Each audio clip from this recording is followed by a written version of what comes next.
Click subscribe to win this Dudek t-shirt. Extra large. Once we hit 1,500 subscribers, I'll send it out to one of the subscribers. All right, good deal. Welcome, everybody. My name is Sean Simons, also known as PPG Grandpa. Welcome to PPG Grandpa's Paramotor Podcast. You can search for us anywhere for PPG Grandpa's Paramotor Podcast. If you want to see us, make sure you go to ClearPropTV. Listen to us if you don't want to see our ugly mugs over on paratalk.org. Tonight, we got a special guest for you, which I will introduce to you in just a moment, full of interesting stories, and you won't believe some of the things that he's going to tell you tonight. The whole reason why you're here. We got a guest for you tonight. His name is Jarrod. Jarrod has been flying for a while. Matter of fact, he's even got his instructor. Did you get your actual? You got your actual instructor? Yeah, I got it 2 years ago at the longest foot drag in Kansas with Francesco De Santis. Awesome. Is this you, Jarrod? This first one? Let's see. I don't know why I'm on the view on my Zoom right now. I've only got a single thing. You probably can't see. I assume this is you, Jarrod Kaplan, PPG. Yeah, that's me. Yeah, I put the link in the show notes down below. So if you wanted to check out his YouTube, make sure you go there and check it out. 63 subscribers. So make sure you hit that subscribe button and that bell notification. He's going to be putting up a lot of videos very soon, he said. But Jarrod, welcome to the show, buddy. And thank you so much for joining us. Tell us a little bit about yourself and how did you get into paramotors? Well, I've always been interested in flying. My dad, when I was very young, used to take me to Black's Beach in San Diego when he lived there, and we used to watch hang gliders fly. And he said, he wished he could fly, and I said, someday, Dad, I'm going to do that. And interestingly enough, last person I dated was a hang one, and for my birthday one year, she got me a Groupon to take a hang gliding class in Pacific City. And I got off the ground, maybe 8 feet off the ground on a 20-foot hang glider, and I was completely hooked. Like I was like, take my money, and my girlfriend talked me out of it because I was so busy at the time. There was no way I could just leave Eugene and go straight to the coast anytime the weather was good. And the learning curve is a lot greater, as you probably know, for hang gliding than it is for PPG. So I was getting ready to travel internationally to Thailand with my family, and my sister had never gone. So I was looking around for videos of Thailand, and I came across a video of people flying on Koh Phangan. And I immediately was like, that's what I want to do. So I waited till the end of the video, and they credited Blackhawk Paramotoring, probably for some of the gear or for the instruction. And I found out that they were only 8.5 hours south of where I live. So 2 weeks after I got back from Thailand, I was training. And there was at the time a great instructor named Joe Cruz. I don't know if any of you guys know Joe, but Joe got me up in the air in 5 days. I stayed 9 days. I flew 11 times and went home, kited like crazy, went back and got up the ground a whole bunch more, got home, put the paramotor back together. And then every flyable day I was in the air at home since then. So that was my start. And then over time, just from traveling with the paramotor and meeting a lot of other pilots, I've just learned a tremendous amount. And I really wanted to learn tandem to get friends up in the air, and that's kind of where my trajectory led me. Awesome. So what do you fly right now? What's your gear? Right now, I fly a mini plane fixed frame with a 140 prop and a Luna 2. I've been flying a 20 meter and an 18 meter, but I went from 2 velocity wings to a Roadster 3, like what you fly, I think. 24 meter, and then I made my transition to the Luna, and it's been smooth sailing ever since. That's awesome. Now, what is your all-up weight? All up weight is, I think, just over 200, like 210. I'm 150, and I think the mini plane dry weight is 43, maybe loaded 55, something like that. And I fly with a lap reserve. Okay. Just curious, since you fly a lot, what kind of gas mileage do you get on that mini plane? You get pretty good, right? Yeah, generally, I think some of the longer flights have been around 70 miles, typically we fly. I have one buddy that I fly with all the time, and we go usually for anywhere from an hour and a half to 3 hours. That's our average flight. When we were just in Moab, we figured our average, the average mileage we covered is 52 to 56 miles a day per flight, I should say.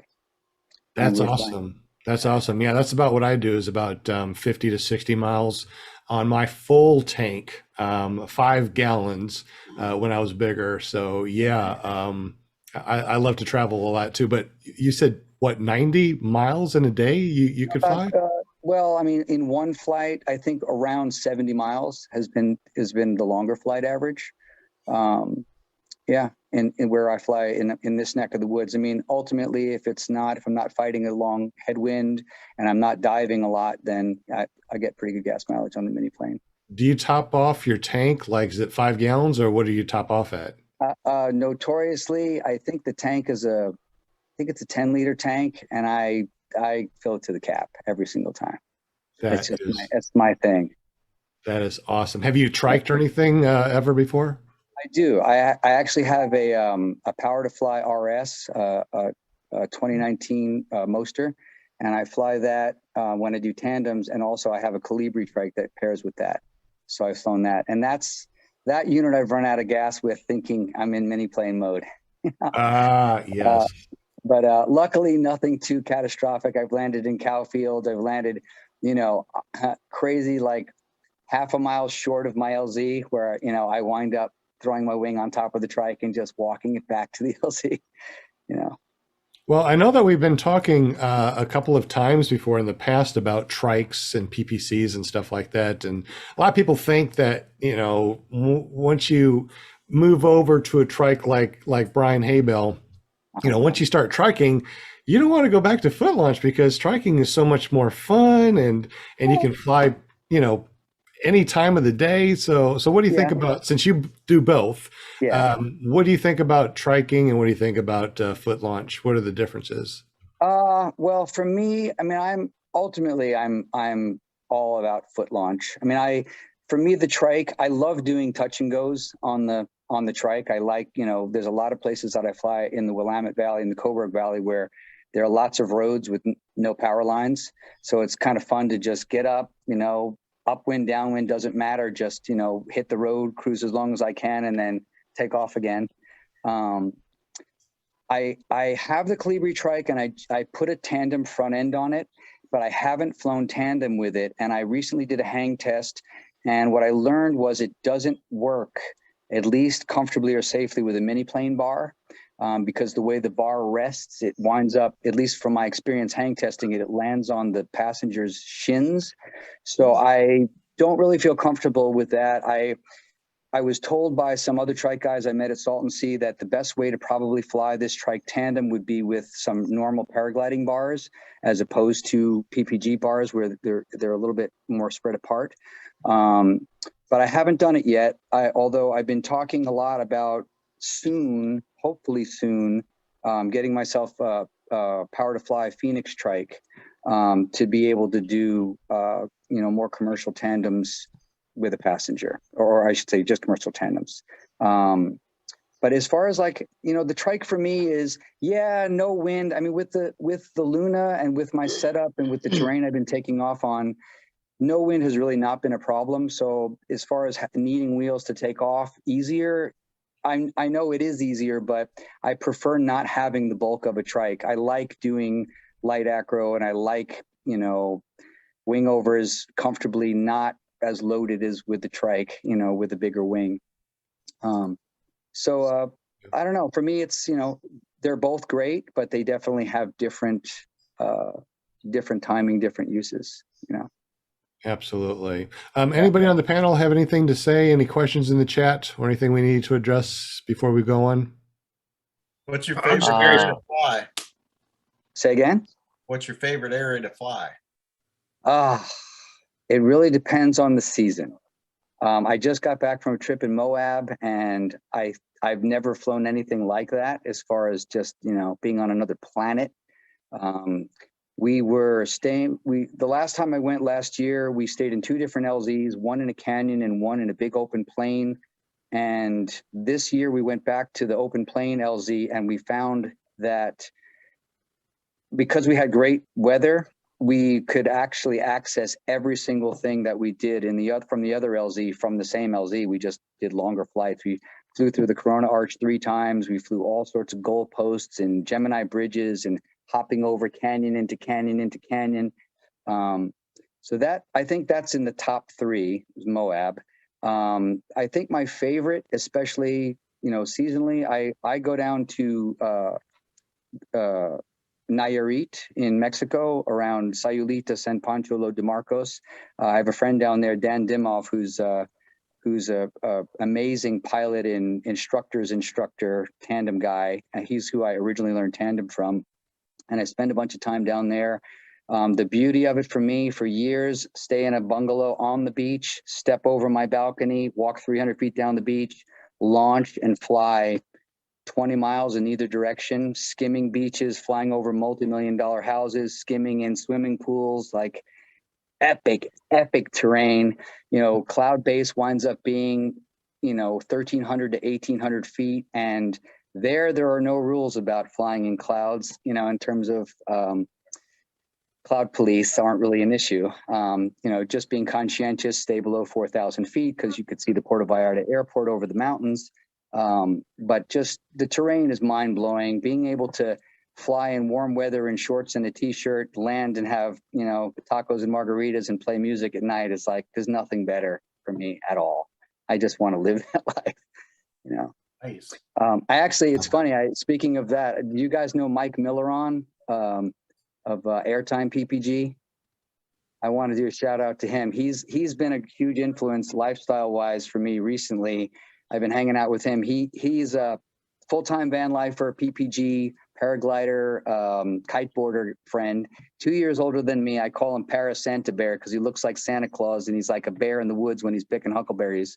But the guy just goes from the Northwest, spends the spring and summer in the Northwest, goes down to South Padre Island and does tandems and teaches down there. And then he goes to Baja, just chasing the good weather through the winter.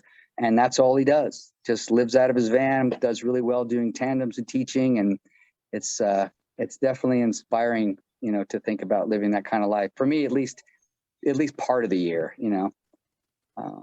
But as far as favorite places to fly, long-winded answer to your question, I'm really lucky in where I live in Eugene, Oregon, to be able to have access to the Willamette Valley, the Lorain Valley, the Coburg Valley, because some of the places we launch are in an open valley with lots of space to run in any direction. To the east, we have the Coburg Range, which are some beautiful 3,000-foot mountains with all sorts of valleys and crevices. And then flying to the west, we have the Willamette River. I posted a video of 17 miles flying up the Willamette River over all sorts of, you know, just beautiful terrain and open farmers fields. There's lots of places to bail out, not a lot of power lines. And then, you know, an hour from where I live, hour and a half, 15 minutes from where I live is also Florence Dunes and the Siltcoos Dunes Park, where it's an ATV park where you can legally take off and then fly the beach. You know, I fly from Florence all the way down to Winchester Bay, which is another dune park, and then all the way up to Yachats, which is a pretty beautiful area on the coast as well. So I feel really lucky. So I can say my favorite place to fly is, you know, my home terrain, the Northwest. But as far as specialty places, you know, that I've been, you know, summertime in Mexico or wintertime in Mexico, and, you know, the fall in Moab for sure. Awesome. Eric in the chat, ericppglear.com, asked a question, said, what is the exact location in Moab you would recommend? We are going to be there through next spring without our gear. This trip will complete out a bucket list for places to fly. So where exactly in Moab would be a good place? I would say if you want to know the LZ, I don't have it in front of me, but I'm happy if you send me a message on Facebook Messenger, I'm happy to send you a pin. But essentially, we were maybe a 25-minute drive from Gemini Bridges, and there is a small LZ at Gemini Bridges. It's not a camping spot, but you can park your vehicle there and launch. It's like a day use only. But when I was there, we launched there twice, and it was completely wide open. There were no cars. You could run in any direction, and the access to amazing terrain was super easy. Yeah. But there's lots of places you could launch. I mean, you can't go into the national parks, but you can fly on the periphery of the national parks out there, and the terrain is just all the same. It's epic. I mean, canyons, like Grand Canyon size canyons, all sorts of sand-blown mushroom-looking formations, lots of things like puzzle pieces or creme brulee or a giant, cattle jawbone of different color rocks on the tops of these cliffs. It's epic. It's just like it's hard to describe, because even watching the video, it's hard to fathom the scope, especially with the GoPro, Absolutely. I've heard so many good things about Moab. That's one of the places that I would definitely like to go. Bill H in the chat said, what is your social media? We got the links down below in the show notes, and I think that JP could even show that information in here. I want to say thank you very much to Kent Stamey, dropped $10 in the super chat, said hello all. Welcome, Mr. Kent Stamey. You can find him at kentstamey.com. Who else do we have in the chat real quick? Aaron I, the Paramotor guy, Bill H, Eric, PPG Lear, Michael Flomer, Deweese Milstead, Will Fly's in there too. PPG, the other Nick, welcome guys. Randy Milstead's in the house, Mark Floyd's, the Van Lander, Mad Sloper. We got a lot of people doing a lot of talking. Definitely appreciate y'all chatting in here, asking questions. Definitely appreciate all that. Kevin Can Fly in the house. Will Fly, JP Tulo, Paramotor Girl. And of course, Paramotor Girl, you can go to paramotorgirl.com. She is the one that will be having a Paramotor podcast on Wednesday. Let's see, who else do we have in the house? I think we got everybody's. So thank you very much for joining us, everybody. Anybody have any more questions for Jarrod in the chat or the panel? Yeah, I had a question about which trike you fly. Sure. Do you have one that fits your mini plane, or do you have a dedicated trike, or what do you have on that wheel? I have the Power to Fly Calibri trike, and I have a Power to Fly RS with a 2019 Moster on it, Moster 185. So that's what I've been mainly using for tandems when I need more power. I have done tandems on the mini plane as well, but usually with smaller pilots or smaller passengers.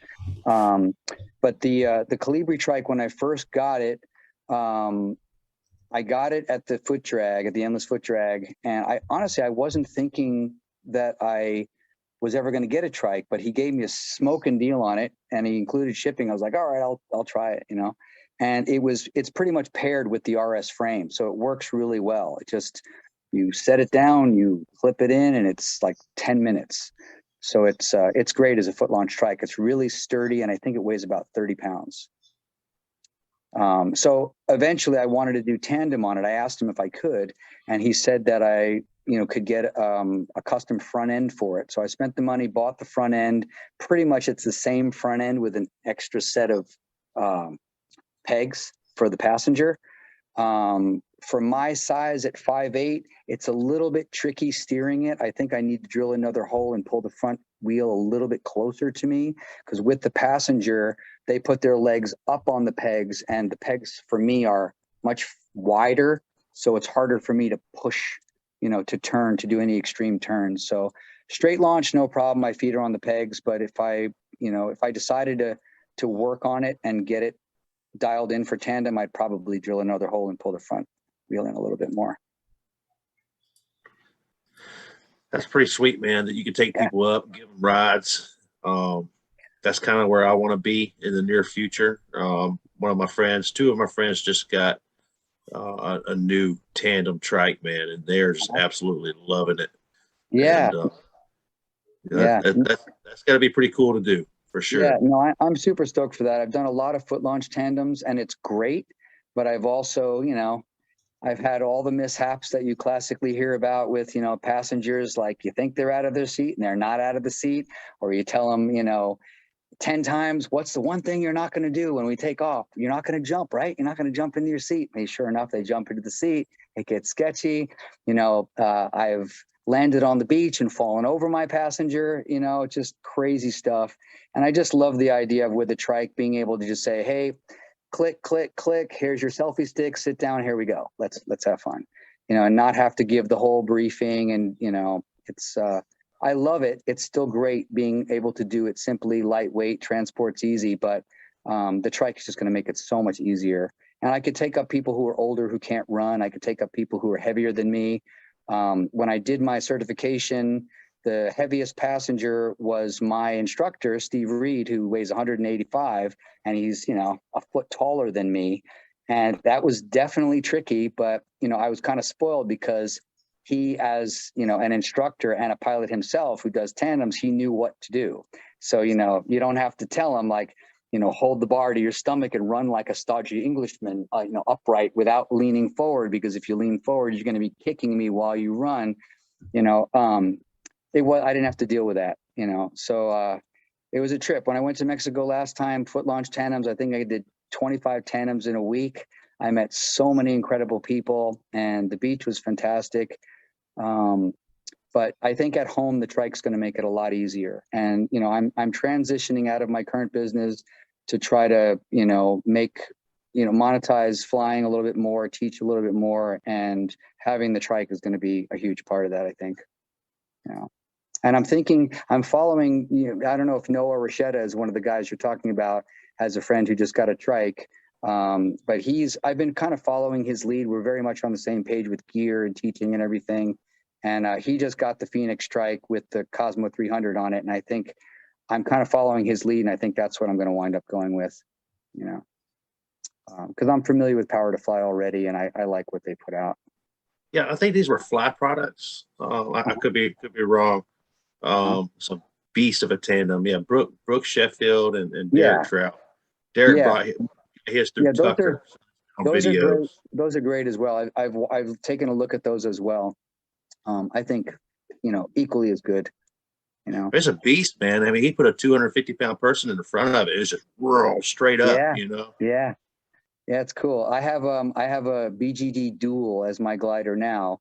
And Noah's been flying the light, and the thing everybody always talks about with light gliders that they come up so easy, and for me, when I was taking off foot launch, I'm taking off into some wind. Like trying to foot launch in no wind is it's hell.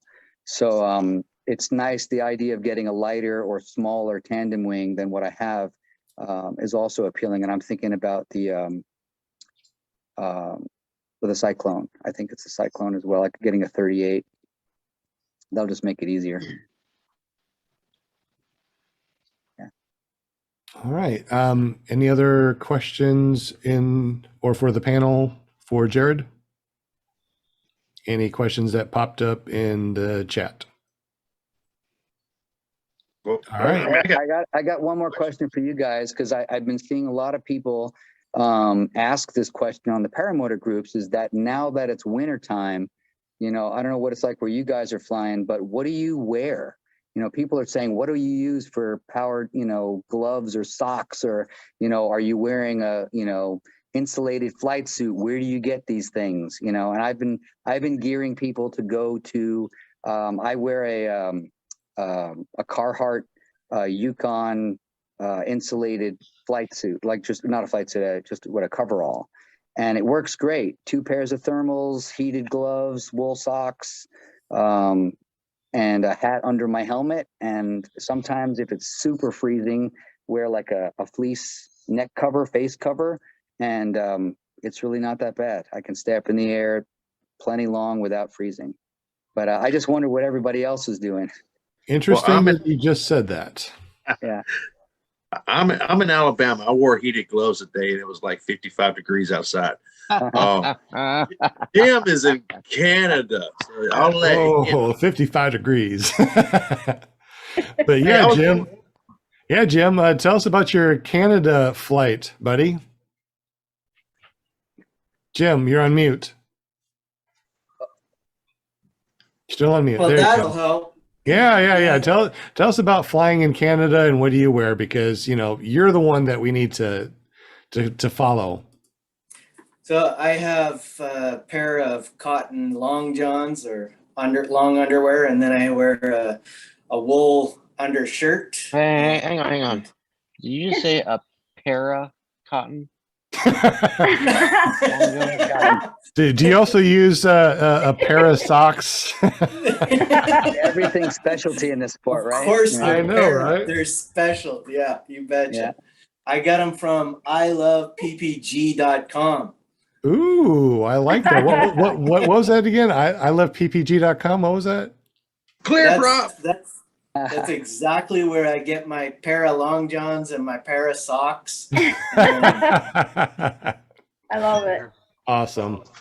I love it. Yeah, so I wear a wool undershirt and then another cotton shirt and a sweater, like a sweatshirt. And then I wear a jacket on top of that. Not a really heavy jacket, but a wind blocking jacket. And just last flight, I started with alpaca socks, and I'll tell you, they make a big difference. Really nice. Cool. And I've got a pair of -100 snow boots that's 100 Celsius. And those things are the warmest boots I've ever had. I tried them this time, but they really changed my thrust angle. It was a big difference. So I'm going to have to maybe change my hang point. Those boots are so heavy. Oh, because they're so heavy, they change. Okay. I got you now. Well, Yeah, I guess didn't even think about that. The more stuff that you wear during the wintertime, it may change your hang point. Has anybody else come across that? That's the first time that I even thought about that. Anybody else in the chat or the group here? Is that a big deal? I haven't had a problem with it up until I put these boots on. Once I put these boots on, and also switched to an E-prop, or not an E-prop, a carbon prop. So I lightened the back, and then I threw a bunch of weight on the front. And because they're the boots, they're way out in the front. I think that's part of why it's so different.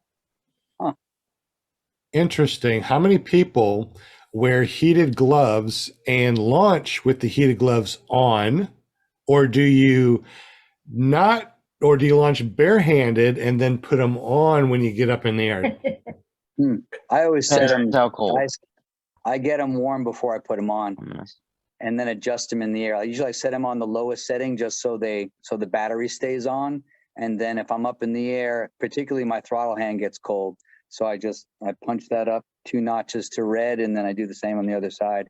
And if I have to use my phone while I fly or whatever, I usually just take off the outer layer. I have a liner on, and that I can still grab, the stylus pen or whatever, work my phone, then put it back on.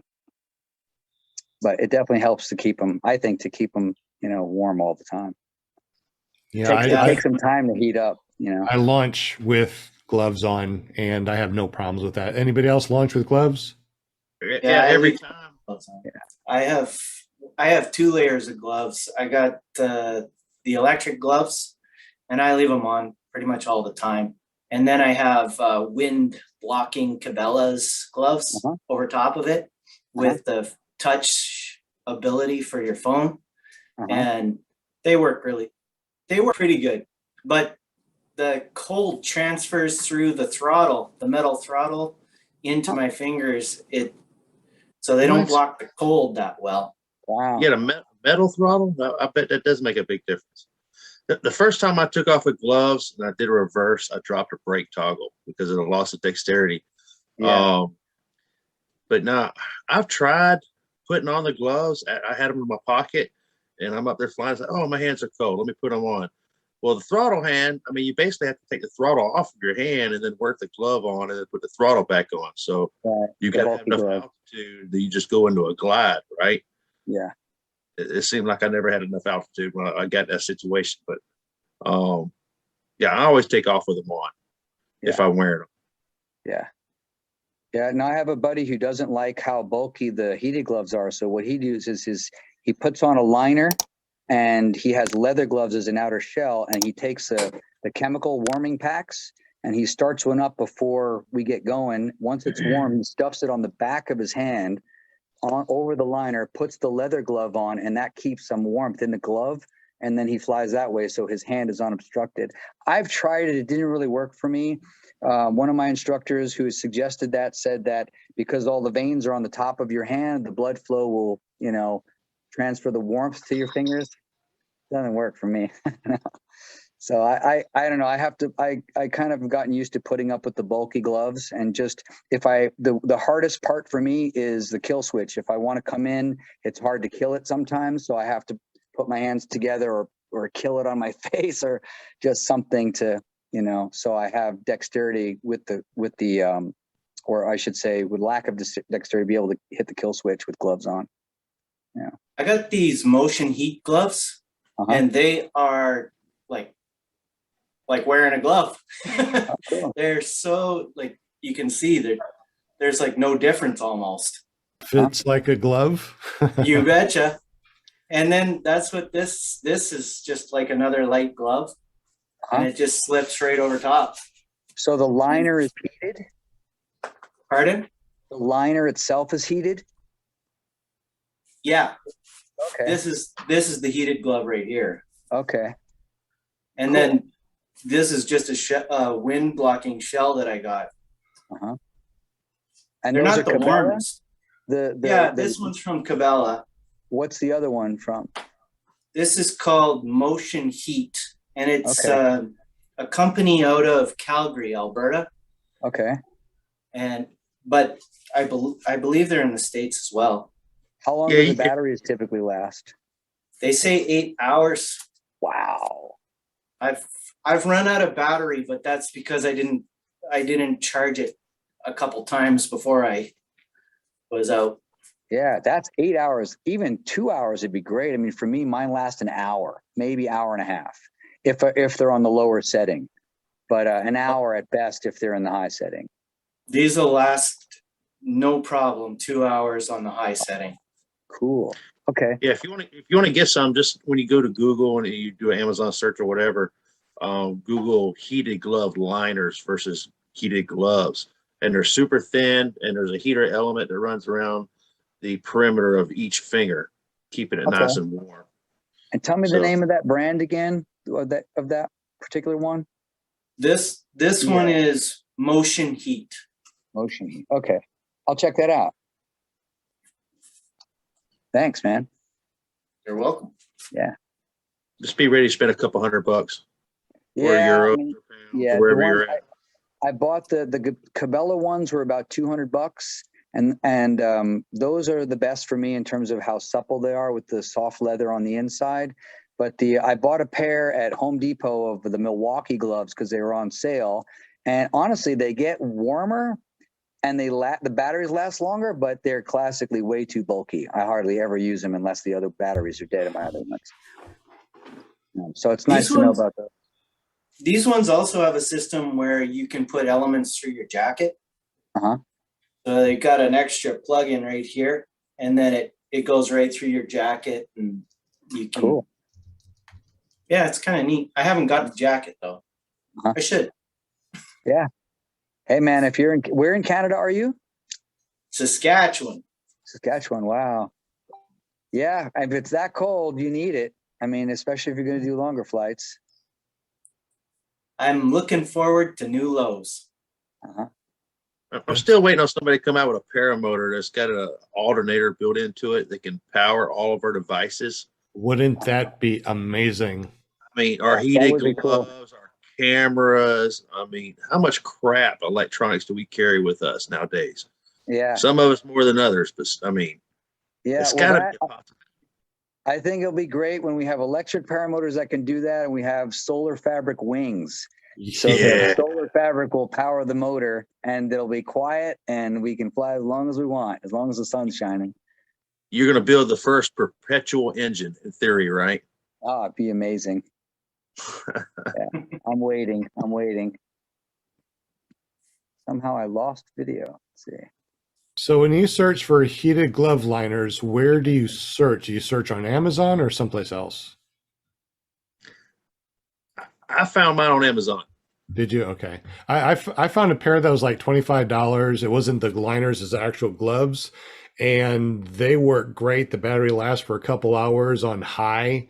And I've had them for a couple of years. And, other than when it drops below freezing, they seem to be okay. And for $25, you really can't beat it. Yeah. All right. Any other cold weather gear information that we must know about, because it is getting colder out there? Hey, Brian, that Yo, man. that is a thing on the EFI units. That they have an alternator on it and a battery pack to buffer. Mine was never set up like that, but it was a thing you could do. Is you could splice off the EFI battery pack that's used to fire the injector, and you could use that to supply all sorts of extra stuff. Is that battery So- pack supplied power from the engine itself, or is it something you had to charge? Say it again. Was that battery pack powered by the engine itself when it ran, or was it something that you had to charge? I would keep it charged. I would run it like on a trickle, but yeah, it had an alternator on the engine, Okay. and it's charging from the engine. I tried to not stress it too much, that's why I would trickle it beforehand, make sure it was up tip top shape, but a lot of people don't do that. It's not really necessary. No, man, I want like a subwoofer, a boom box. I gotta have the big alternator on mine.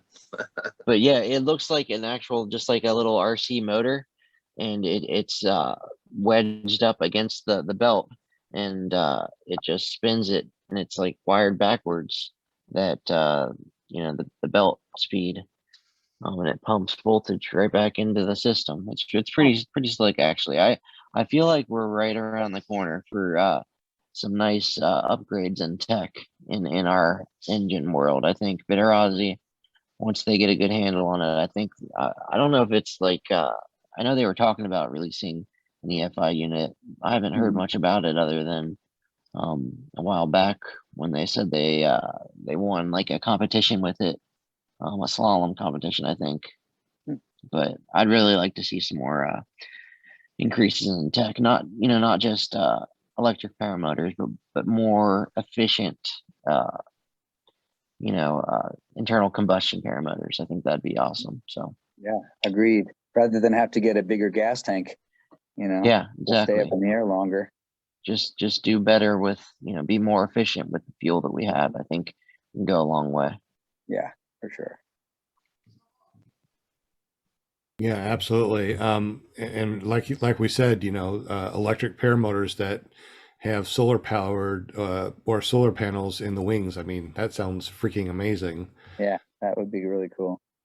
Yeah, Well, I think Kevin Fly just nailed it in the chat. Said we need a lightweight 4-stroke engine that's super reliable.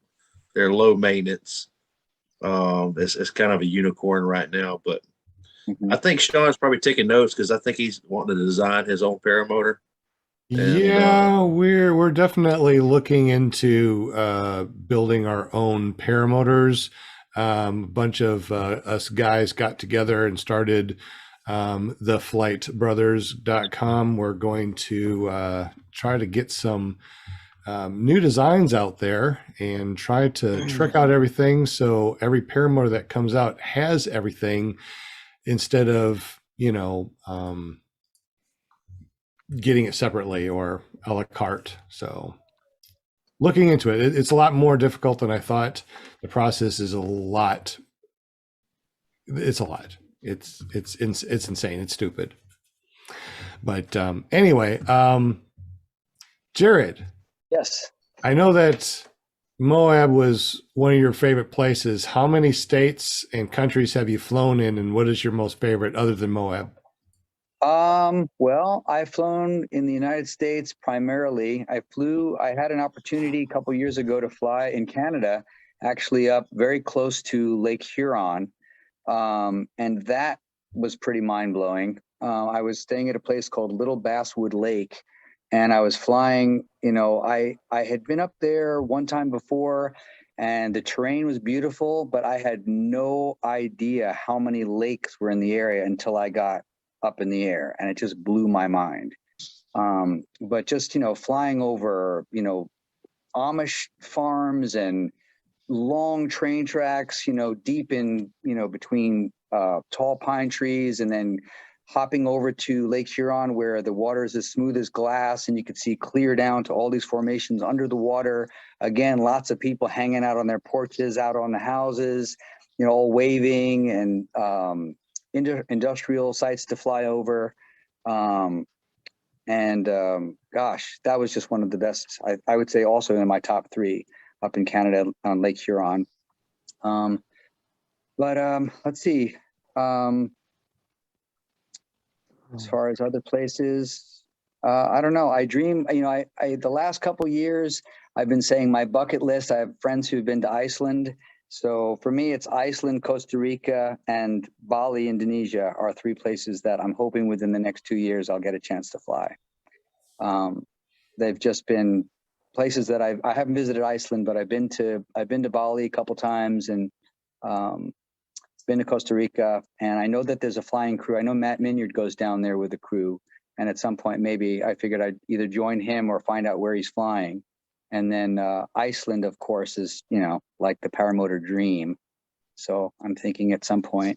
I've looked at a couple of videos recently of people flying in Egypt over the pyramids, and that looks really appealing too. But half the things I read are, yeah, it was an amazing experience, and half the other stuff I read is, oh, it was a really sketchy group I went through, or you're not sure if you're going to be able to rent gear that's reliable, or I don't know. I'd have to do more research to really find the right group to go with for a trip like that. I'm guessing you've heard of One Up Adventures.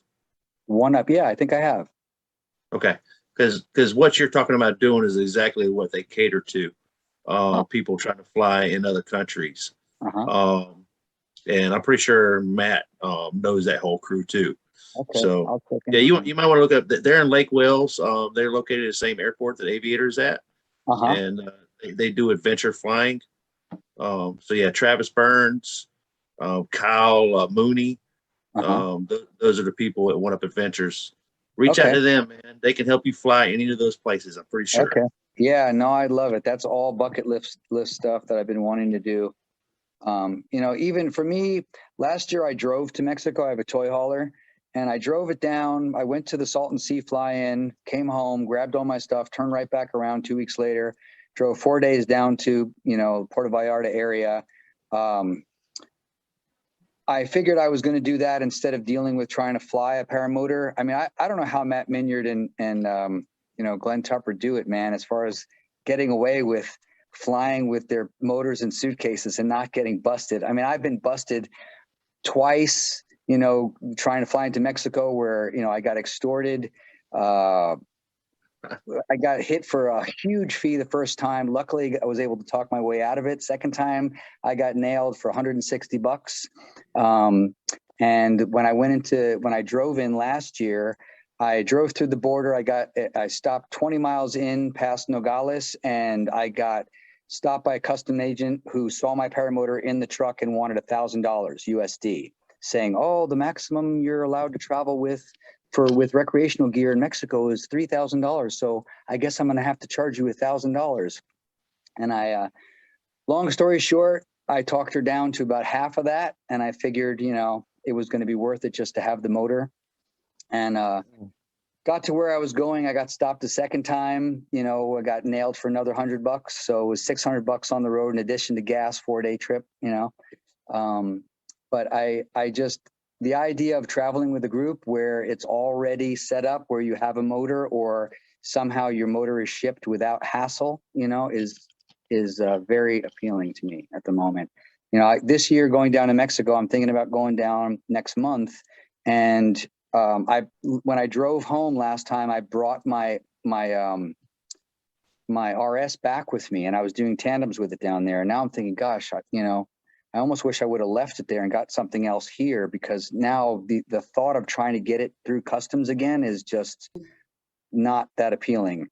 And so I'm trying to figure it out. But right before I jumped on with you guys, I was literally looking up FedEx and DSL and UPS and trying to figure out how am I going to afford to get my motor shipped to, Puerto Vallarta area and make it worth it. And I haven't figured that out.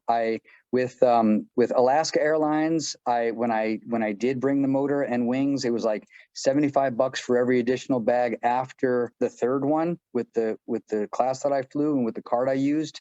When I flew to that trip, when I went to Canada to Lake Huron area, I got nailed for $500 for the paramotor, $250 overweight, 8 pounds overweight, and $250 for oversized. It was in the mini plane soft case, and that one bag cost me more than the ticket to Chicago.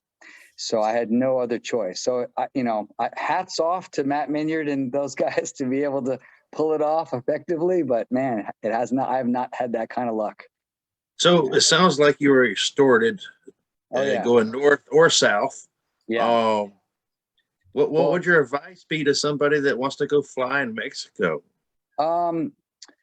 Well, as far as packing a motor, I would say you can do it. Like I said, I've done it twice, but expect to have to pay a customs fee. I think I just lost you. Oh, wow. Went to a weird screen. Yeah, we're in a classroom. Okay, there we go. Yeah. So that's the thing. I mean, technically, when you travel into Mexico, they have a rule that basically says you're allowed to carry 2 pieces of sports equipment. Otherwise, if you carry more than 2 per person, they can charge you 16% of the total worth of your gear. And you might tell them, like what happened to me with, like, they said, how much is this paramotor worth, or this thing? And I said, about $1,000, because I figured I was going to have to pay, a fee, a percentage of that. And while I'm talking to the guy, another guy looks up mini plane, says, oh, this is what this is. He shows it to me on his phone. $5,700. Well, that's what it would cost in Mexico. So we're going to have to charge you 16% of that. And, half an hour later, after chatting back and forth, I talked him down. It's kind of a longer story. I got out of it in the end because the person who was walking me to the ATM didn't speak good English, and I didn't speak great Spanish at the time. And I basically told the guy, listen, if I'm going to give you, $400 cash, I want a receipt that shows that I paid this. And he was like, $200 receipt, or no receipt, $400, receipt. And I was like, no, that's not how this is going to work. I need a receipt to show that this, I paid it, and that's not going to happen again. And the guy, just after going back 10 minutes back and forth, he couldn't get a hold of his boss, who was the one who sent me to the ATM with him. So he just said, you know what, you can go gratis. You might have a trouble getting back into Mexico again, but next time, but for now you can go. And I was like, oh, okay, thank you. And I just took off. And then when I went to go pick up my rental car, I told the guy the story, and he was like, oh man, they were totally just trying to jack you, so it's good that you didn't pay it. But the second time when I did get nailed, he charged me 16% of $1,000. So he charged me, $160, and I did pay with a credit card, and I did sign at customs. So I knew at least that time it was legit, And the funny thing was, at that time, I literally only had 2 pieces of sports equipment. I had a mini plane and 1 wing. And I tried to tell him, and he was like, nope, he wouldn't let me go. So I paid it. So as far as my advice to anybody who wants to travel, at least into where I went through in Puerto Vallarta, just expect, if you have your motor in a bag that's not, if it's in a normal suitcase, say the way Minyard and Tupper did it, you might be able to get away with it. Mine was in a marked thing that said mini plane. It was a large case. And the other thing is, I got nailed because I'm a guy coming from the US, and I had like 6 bags. I had my normal luggage, I had 2 wings, I had, the motor and another suitcase that had, accessories, my helmet, my flight stuff. So, if they see you going through customs, even if you hit the green light, they're going to want to pull you over because you're one person with all these bags. So travel light. If you can pack your paramotor, pack it with your clothes and stuff all in it. Take one wing and just call it good, and you might get through. What about if you fly your paramotor over the border? Is it different if you do that? Well, that's what I was talking about. You mean like literally fly over the border? I don't know. I kind of joke, like, if you really wanted to, you could make a killing being a paracoyote. We were on the way back driving. We were driving all along the ridiculous fence, and it was kind of creepy. Just how it's not just one fence; it's two with a no man's land in between. So it's kind of a sketchy thought to I mean, if you went, black wing, black paramotor, doing it at night, maybe with a mini plane that's quieter, or fly high altitude with no strobes, maybe you could do it, But I don't know. For guys who are living in Texas or along the border, to be able to fly and land somewhere and have somebody pick you up, hey, more power to you, man. That'd be great. Yeah, I was actually just looking at. Go ahead. Has anybody ever rented a paramotor? I've never rented one. I've thought about that, particularly if I was going to go back to Indonesia, because I know that there's a club there. But honestly, I don't know about you guys, but all the videos I've seen of the guys who fly in Thailand, no offense, but it's like some of that equipment looks pretty janky, man. I don't know. If I'm going to fly over a volcano, I know I'm going to want to have a motor that I can trust. So I don't know. Haven't done it yet. Okay. This year, for the Iceland trip, it's hosted by PPG School out of Regina, or out of Canada up here. And Aaron Hackle is going to be hosting that for Scout. So there's a bunch of us that are planning on going this year. To Iceland? Yeah. That sounds awesome, man. When? What time of year? I think he's got a multiple sessions all during the year, so you can choose if you go to the Scout web. Ballpark price tag on something like that. I don't remember exactly. All inclusive. Around $10,000, right? Well, I don't think it was quite that much. It was like maybe 4 to 7, depending on what you do. Wow. Including airfare? It might not include the airfare. You might have to get there. Yeah. Yeah, I have a friend. I should ask him about it. My friend Skylar just went a couple months ago, and he had a fantastic time.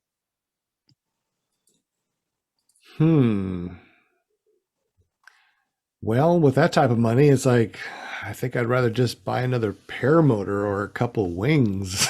Yeah, for that kind of money, for sure. Yeah. But the it's, whole eastern side of the Mississippi River to explore too, and you can stay in the country. There's even a package where you can buy a new Scout paramotor and you get a big discount if you go there. So you buy the paramotor and take it home with you? Yeah. Wow, I wonder what the shipping is like on that, though. At the same time. It was funny. When I went with my Mexico trip, it was like getting into Mexico was the hellish part. Leaving, I left with 6 bags. They don't even question you coming back into the States. Nobody searched a thing. But going into Mexico is where they nail you.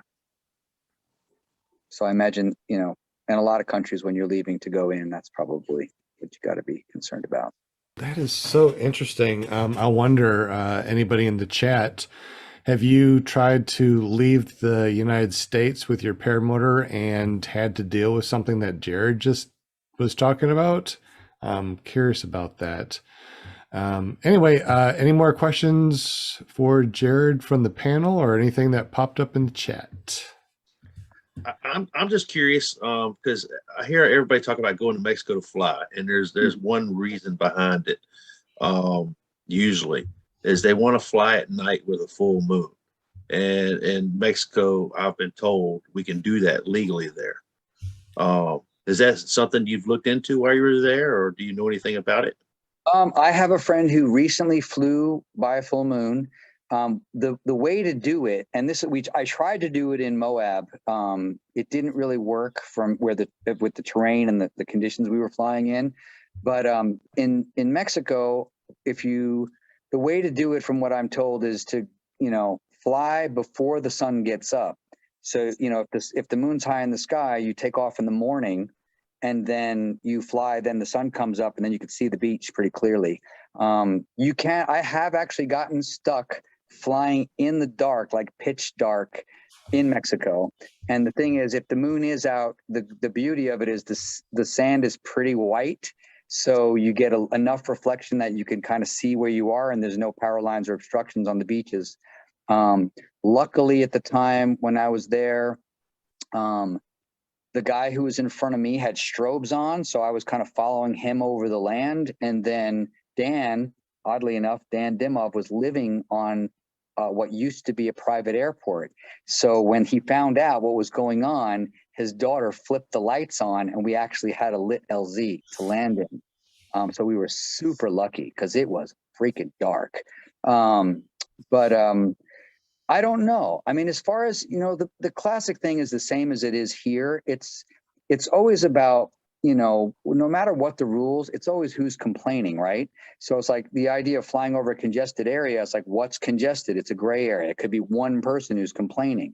So it's, there, if you don't piss anybody off, you take off on the beach, and there's vacation homes. And, if somebody's upset with that you're taking off, waking them up to go fly on a full moon, you might have a problem. But, if not, then yeah, I mean, it's nobody legally, you're not going to get in trouble, but they could always find a way to get you, if they want to get you in trouble, especially being from another country, not native, they could nail you.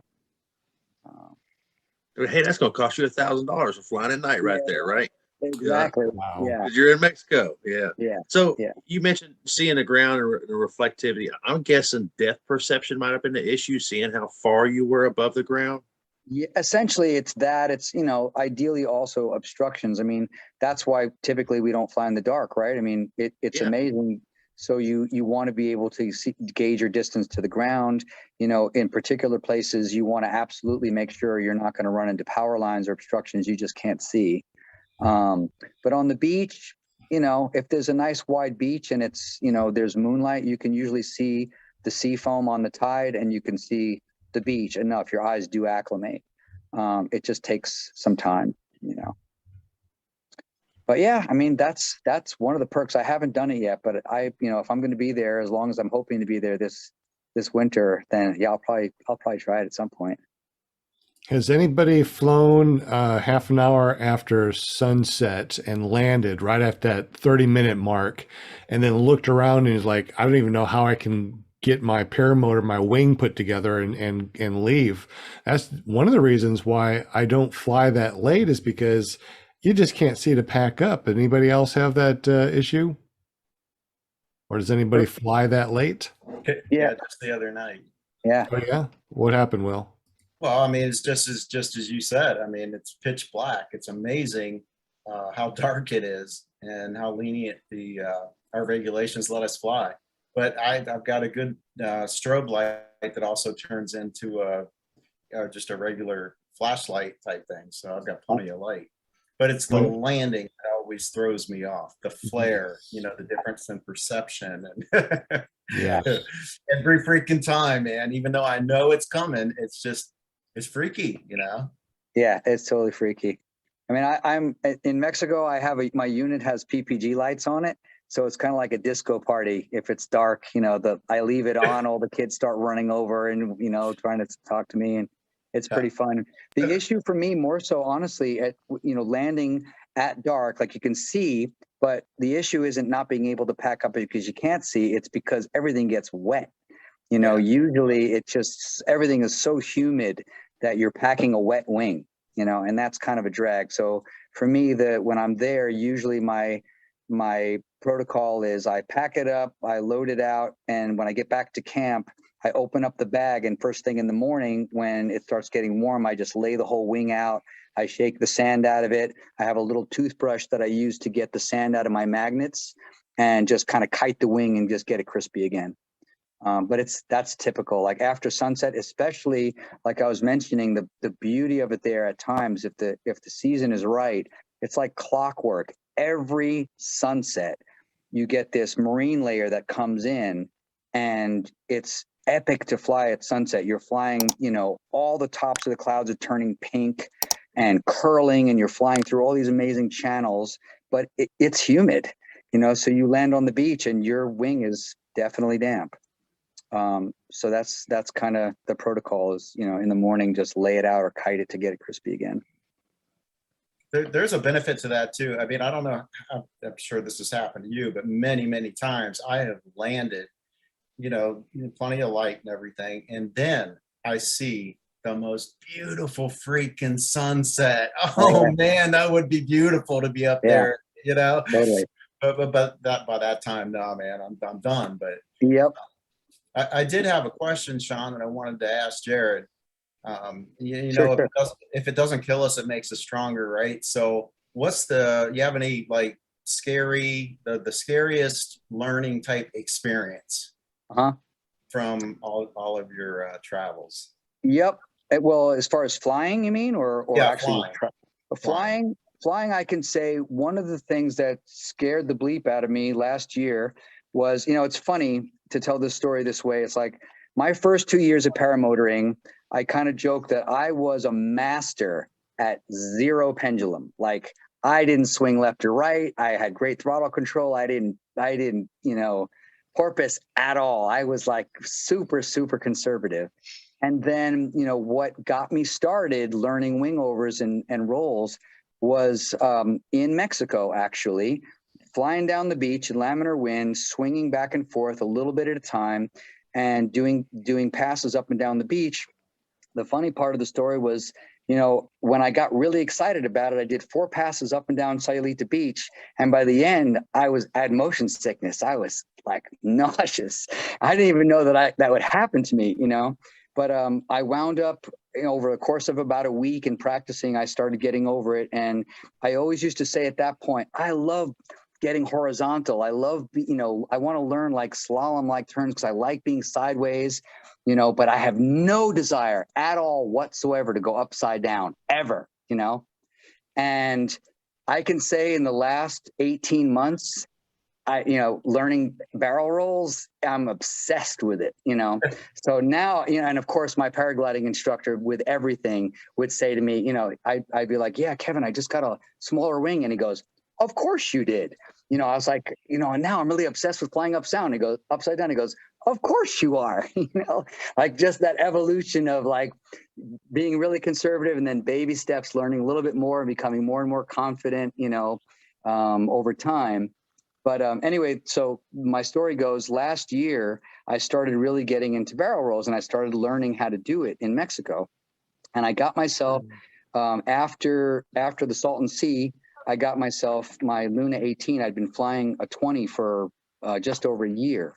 And I was playing around doing much bigger wingovers and I decided to go for it. And I'd say maybe my 3rd or 4th attempt at a barrel roll, I wound up, the scariest thing, as far as answering your question, was I wound up maybe 1,000 or 800 feet above the beach where my friends were kiting down below. And I had, lots of people I knew down there who were watching me. I wound up in a face down spiral, like a death spiral. And I did 2 rotations so fast, it scared the crap out of me. And I lucked out because I had one of those oh crap moments where I pulled right. I did a right barrel roll and I had a brain fart and I was like trying to get out of it, but I kept pulling right. So I kind of locked myself into it and I'm pulling. And at that moment, in that split second, time slows down. I look at my reserve handle. I look at the power lines in the houses down below me and know my friends are on the beach and all the stuff that's crossing my mind, like, well, if I survive this, it's going to be really embarrassing and I'm going to wind up in a freaking Powerliner in a house down there and it's going to be a mess. And I did one last ditch effort, and for whatever happened, my left hand yanked and I pulled out of it and I spun away. And I was in this state of shock and kind of denial. Had been up in the air 10 minutes and what was going to be like a 2-hour plus flight. And I just told myself, I didn't want to think about it. I was just like, okay, I'm not going to think about this. I'm just going to be really careful on this flight now. This was the sign, but what I learned from that experience in practicing was from that point on, anytime I tried a barrel roll, I would say out loud or mark in my head, like actually say to myself, pull right, counter left, or pull left, counter right. Like I'd say it. So I knew that I was completely focused and I was very present with what I was about to do, because that was what scared me was in that moment like I said, I had a blank spot. I was really excited. I did what I did and I wasn't thinking about how to follow through. And that's why it was so scary and so dangerous. So that's the long story. And have you ever done the SIV course? I have. I did an SIV actually 2 years ago in Yalapa with Fabul Herrera. And I didn't do any acro maneuvers, but I did all this, classic stalls and spins. And, regarding that, everybody thinks that the scariest thing you're going to do is a stall, like you're going to collapse the wing and you're going to free fall, and you're going to have your stomach in your throat. And it's a scary roller coaster experience. For me, it wasn't like that. The stall was not the scariest maneuver. The stall was like, I didn't ever feel like I was in free fall. I mean, I was on an A wing in the class, and I felt like I was getting jostled around. I twisted a little bit and I corrected, but it happened so fast. I never got that lump in the throat kind of feeling. The scariest thing that happened was the face down spiral and all the G that I felt. Because at one point, and there's a video, if you look up on my site, there's like 2 videos, and there's a spin. The second one I did was an accident. I was supposed to do a reverse, he called it, where you collapse, say, the right side, and you get that sense that you're turning backwards. That's why they call it a reverse. It's basically you're just collapsing one side of the wing with the brake. And what happened was I wasn't familiar with the maneuver and I wasn't clear on what Fabul was telling me. So instead of pulling quickly and popping the wing, I pulled slowly and I kept getting deeper and deeper and deeper and deeper in the spiral. And I was really upset because Fabul didn't say anything, but I was until after the fact when I let go of it myself.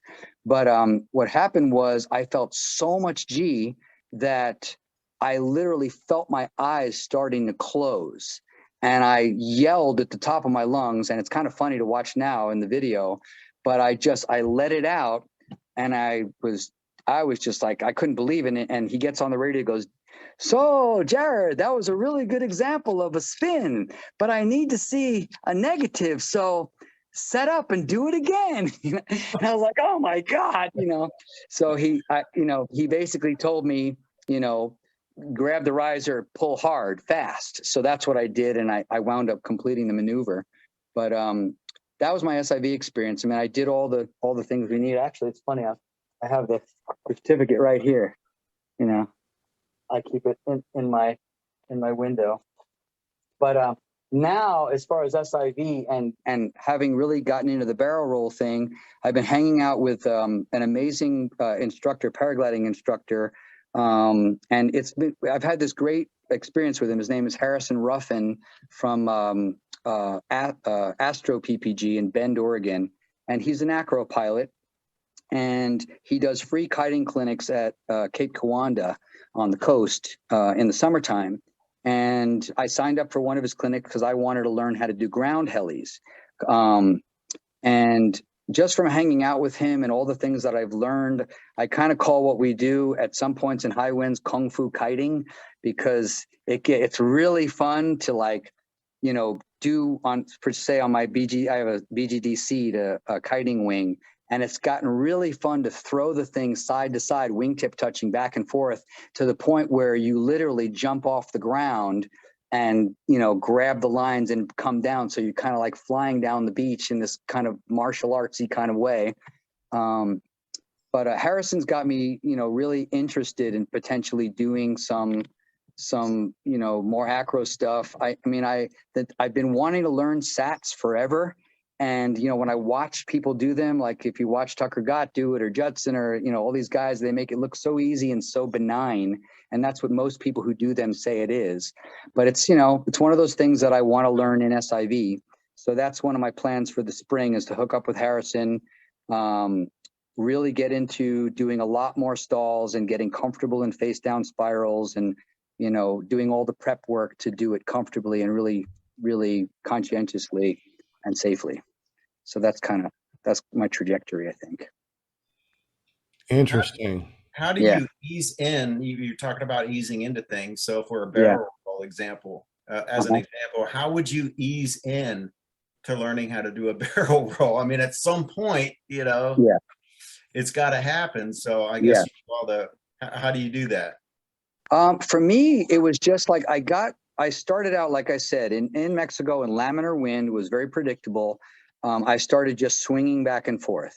And then at one point I was like, okay, I got my swings up pretty high. I'm going to turn around when I do it. So you get to the top and you make sure you're feeling brake and you make your turn. So you start getting into doing wing overs.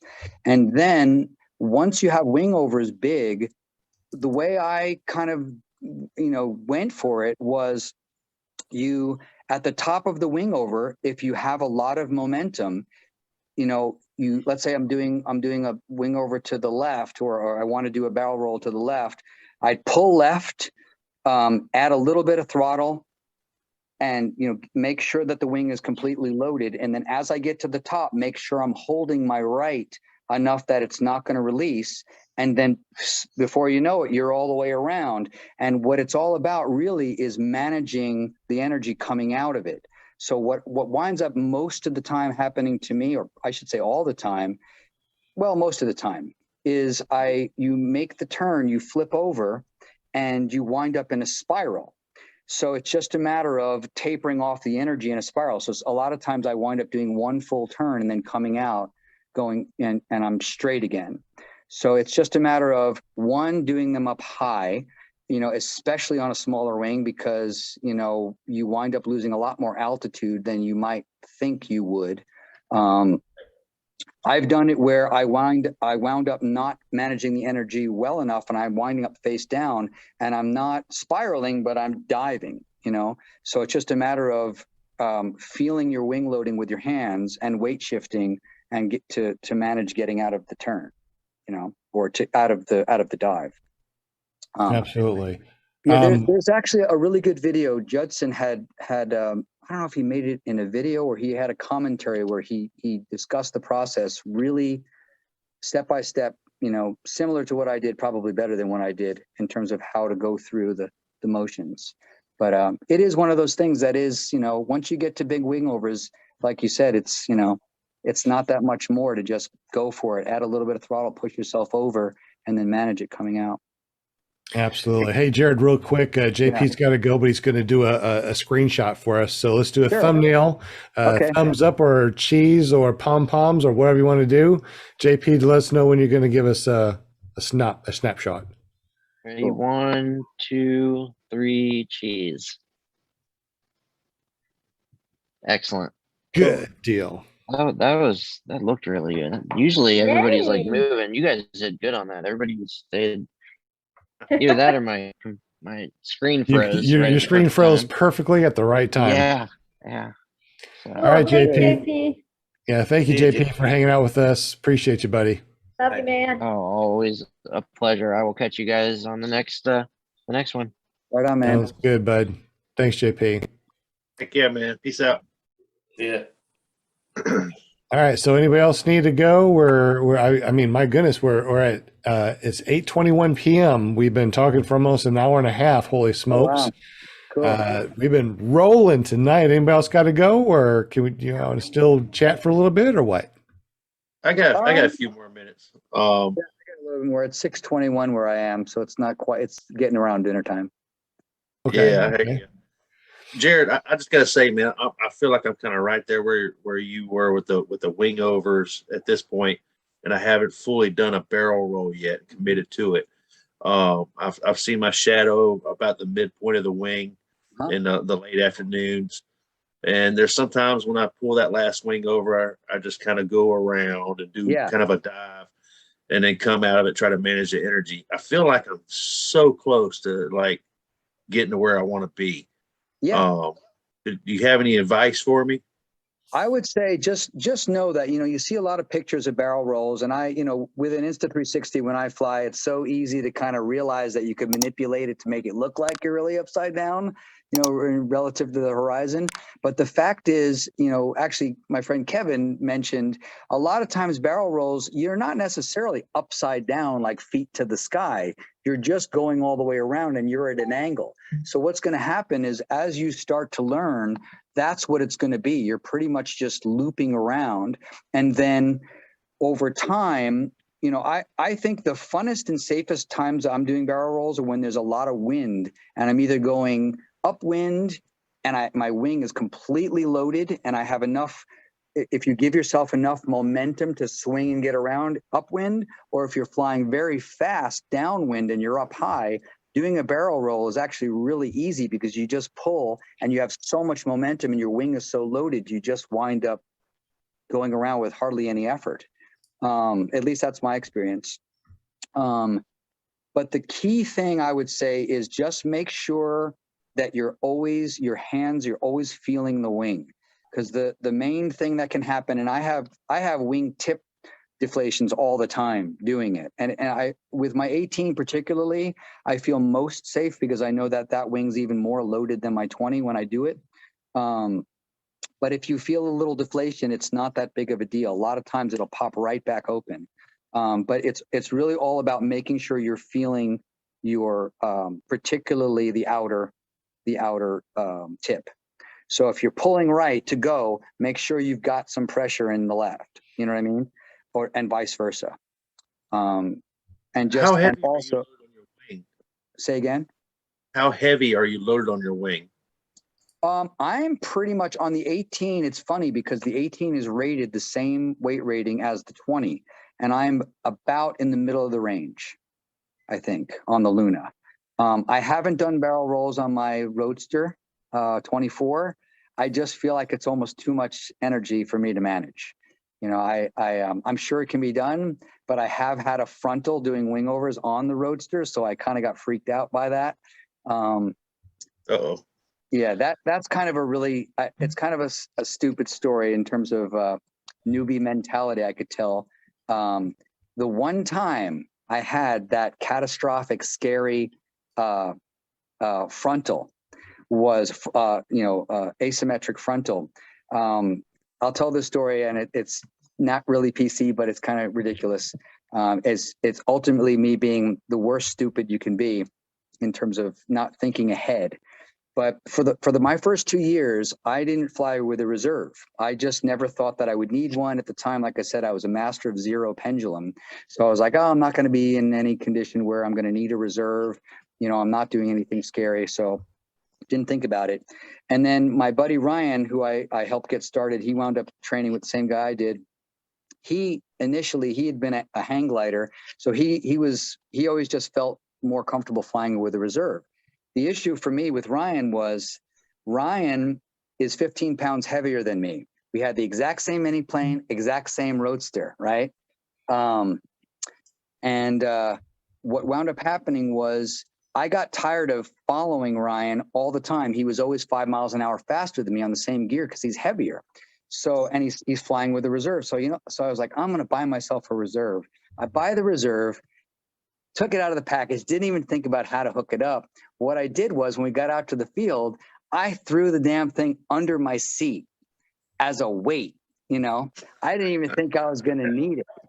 And it was that very flight we flew into the late morning in the Lorraine Valley, and we were on our way back from like a 2-hour flight to Fern Ridge Reservoir. It was an epic flight, and I'm up high, and I'm flying over a friend's house, and he's down below, and there's a cannabis farm right next door, right? So we're like checking out all the weed, everything's, it was just this fun flight, and I decide I'm going to bank a turn flying over my friend Tim's house. So I bank a turn. I smack right into thermal air, and I get this frontal. And I was on my tips, actually. I was in reflex mode. I was on my tips instead of on my brakes. So I make this right turn, and I get a full-on asymmetric frontal. I swear I dropped at least 150 feet. I'm screaming into the mic, to Ryan, I got a frontal, I got a collapse, So he's like, are you all right? Are you all right? And I'm falling. Next thing I know, it pops out. I did the right thing. I leaned in the direction of the side of the wing that was flying, and it popped out, and I flew out. I flew away like 50 feet over the tree line. And the lesson in that was, if you're carrying a freaking reserve, put it on, and the other thing is, the other thing was, hang on a second. The other thing was, at the time, was don't bank any huge turns, without using my brakes and feeling pressure in thermal air, so that was the lesson learned. So ever since then, and that was a year into flying, I'm flying, almost over 6 years now. I haven't flown without a reserve since. And my flying has become a lot more aggressive, but I feel a lot more comfortable with a reserve. So why did I get into telling you that story? I don't even know. But that was kind of a crazy one. That was one of those, 101 stupid things to do. It's like the one time I had a frontal, I had a reserve, and it wasn't connected. It's just stupid. Well, I was curious because I'm on a Spider 26 meter. And after I added the retractor track wheels and put on a few pounds, I'm basically 100% loaded on my wing. I was 101% loaded when I added the retractor track. I was scared to fly it. After talking to some people, I flew it, and I'm flying it, and I love it. It's very dynamic, but and that wing feels like it wants to come around. It's a big wing. Yeah. But anyway, with the trike on or without the trike on? Like, if you wanted to try. When you're doing big wing overs, are you wearing the trike or no? Yeah, okay. I am. Yeah, so it's the retractor trike. It only weighs 21 pounds. So, as soon as I take off, the front wheel comes underneath, and it's basically just like a foot launch unit at that point, as far as weight shift and whatnot. Right. So it doesn't.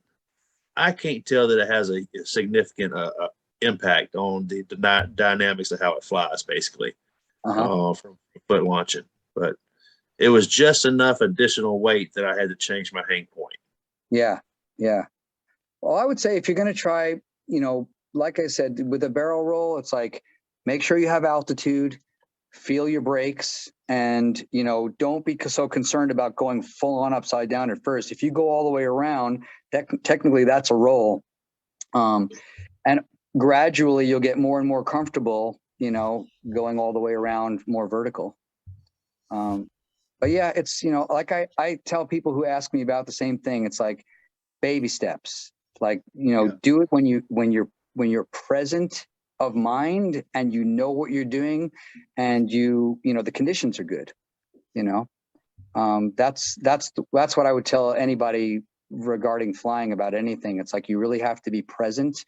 And if you're going to take risks, take calculated risks, know what you're going to do. Like, I see a lot of people recklessly flying or talking about flying so recklessly. And honestly, as an instructor at this point, I can't help but criticize, like, come on, we get into arguments about being an ambassador for the sport, or, just the reputation of people flying. It's about, to me, just about being conscientious with other people and yourself and what you're doing. Because all these things, it's like you see people doing mind-blowing tricks and all this incredible flying and diving and skimming and, wingtip touching on the ground and all that. And it's not, if you're doing it intentionally and you have developed the skills over time, in my opinion, then hey man, more power to you. It's really fun to watch. You know, there's certain things I have no desire to do at this point, but that, as I said, and I joked earlier, that could change over time. You know, the more confident you become and the more skills you legitimately achieve, I think it just kind of, it's part of the process. You know where I am on wing overs. I mean, I can do what I consider, you know, decent wing overs. You know, I'll start small oscillations back and forth, and I get it going really good. But you know, I get to one of them and I'm like, man, I know what's coming. I got a lot of freaking energy. And if I start coming back, you know, so how would it be better at that point to come back and then just kind of go into a turn to dissipate the energy, or use, you know, counter it with a little break? Or so you're saying, like, if you're at the top of a wing over? You're at the top of a wing over, but you've been, you know, they've been progressively getting bigger and bigger. And then it's that one where, okay, I'm not comfortable anymore because I know that I've got all this energy coming back. Well, that is the point. That's where it's like, okay, if you've got a lot of energy and you're about to swing up, and I mean, and you could go over, that's the point where you just commit, like, I'm holding it. And, you know, you can add a little bit of throttle to actually increase the push in your loading. But the main thing at that point is, like with wing overs, you always have to watch that outer brake, because that's what'll get you. That's where the collapse will happen when it goes weak. So if you're pulling hard and you've got a lot of pressure on your right, say going right, make sure your left hand is still feeling pressure. There are times when I do barrel rolls on the smaller wing where honestly it almost feels like I have equal pressure in both as I'm going over. You know, it's like it just becomes second nature to feel that tension, you know, so it's equal or it's even. So as you go over, it's like pull, more pressure, release. You know, you just go around, but you just want to make sure you're holding the wing, you know, so it doesn't have the chance to release. At least that's my experience. And here's something else too, Will. Try this before you start doing wing overs. Do yourself a 360, right? So, you know, do yourself a 360, but as you're doing your 360, pull both of your brakes in at the same time, and you'll feel yourself doing a 360 spiral a lot quicker. And that's the way to do it when you're doing that 360 is you pull both the brakes. Now, when you're doing your wing over, feel both the brakes also. You'll be able to feel that, you'll be able to feel it a little bit on both of your brakes when you're doing your wing over or barrel roll. Yeah. So you're trying to keep any slack from on the outside wing. You don't want any slack in the lines. Right. Weight shift is also really important. That's, you know, from free flying recently, that's one of the things that I'm really having to relearn, because at this point, I honestly don't feel as comfortable doing wing overs without the motor as I do with the motor. Because with the motor, you have the crutch of being able to throttle up and add a little bit of loading to your wing. Whereas with, you know, without the motor, so much is about timing. You know, they say that small wing overs and large wing overs are not the problem in terms of the danger. It's the medium wing overs where you don't have enough pressure or enough momentum to complete the maneuver. So, you know, what I was told is if you want to learn wing overs without the motor, you should learn to swing and do them without using your brakes. Just really work on your weight shift and get the timing drilled into your physical body so it's second nature where you're weight shifting naturally.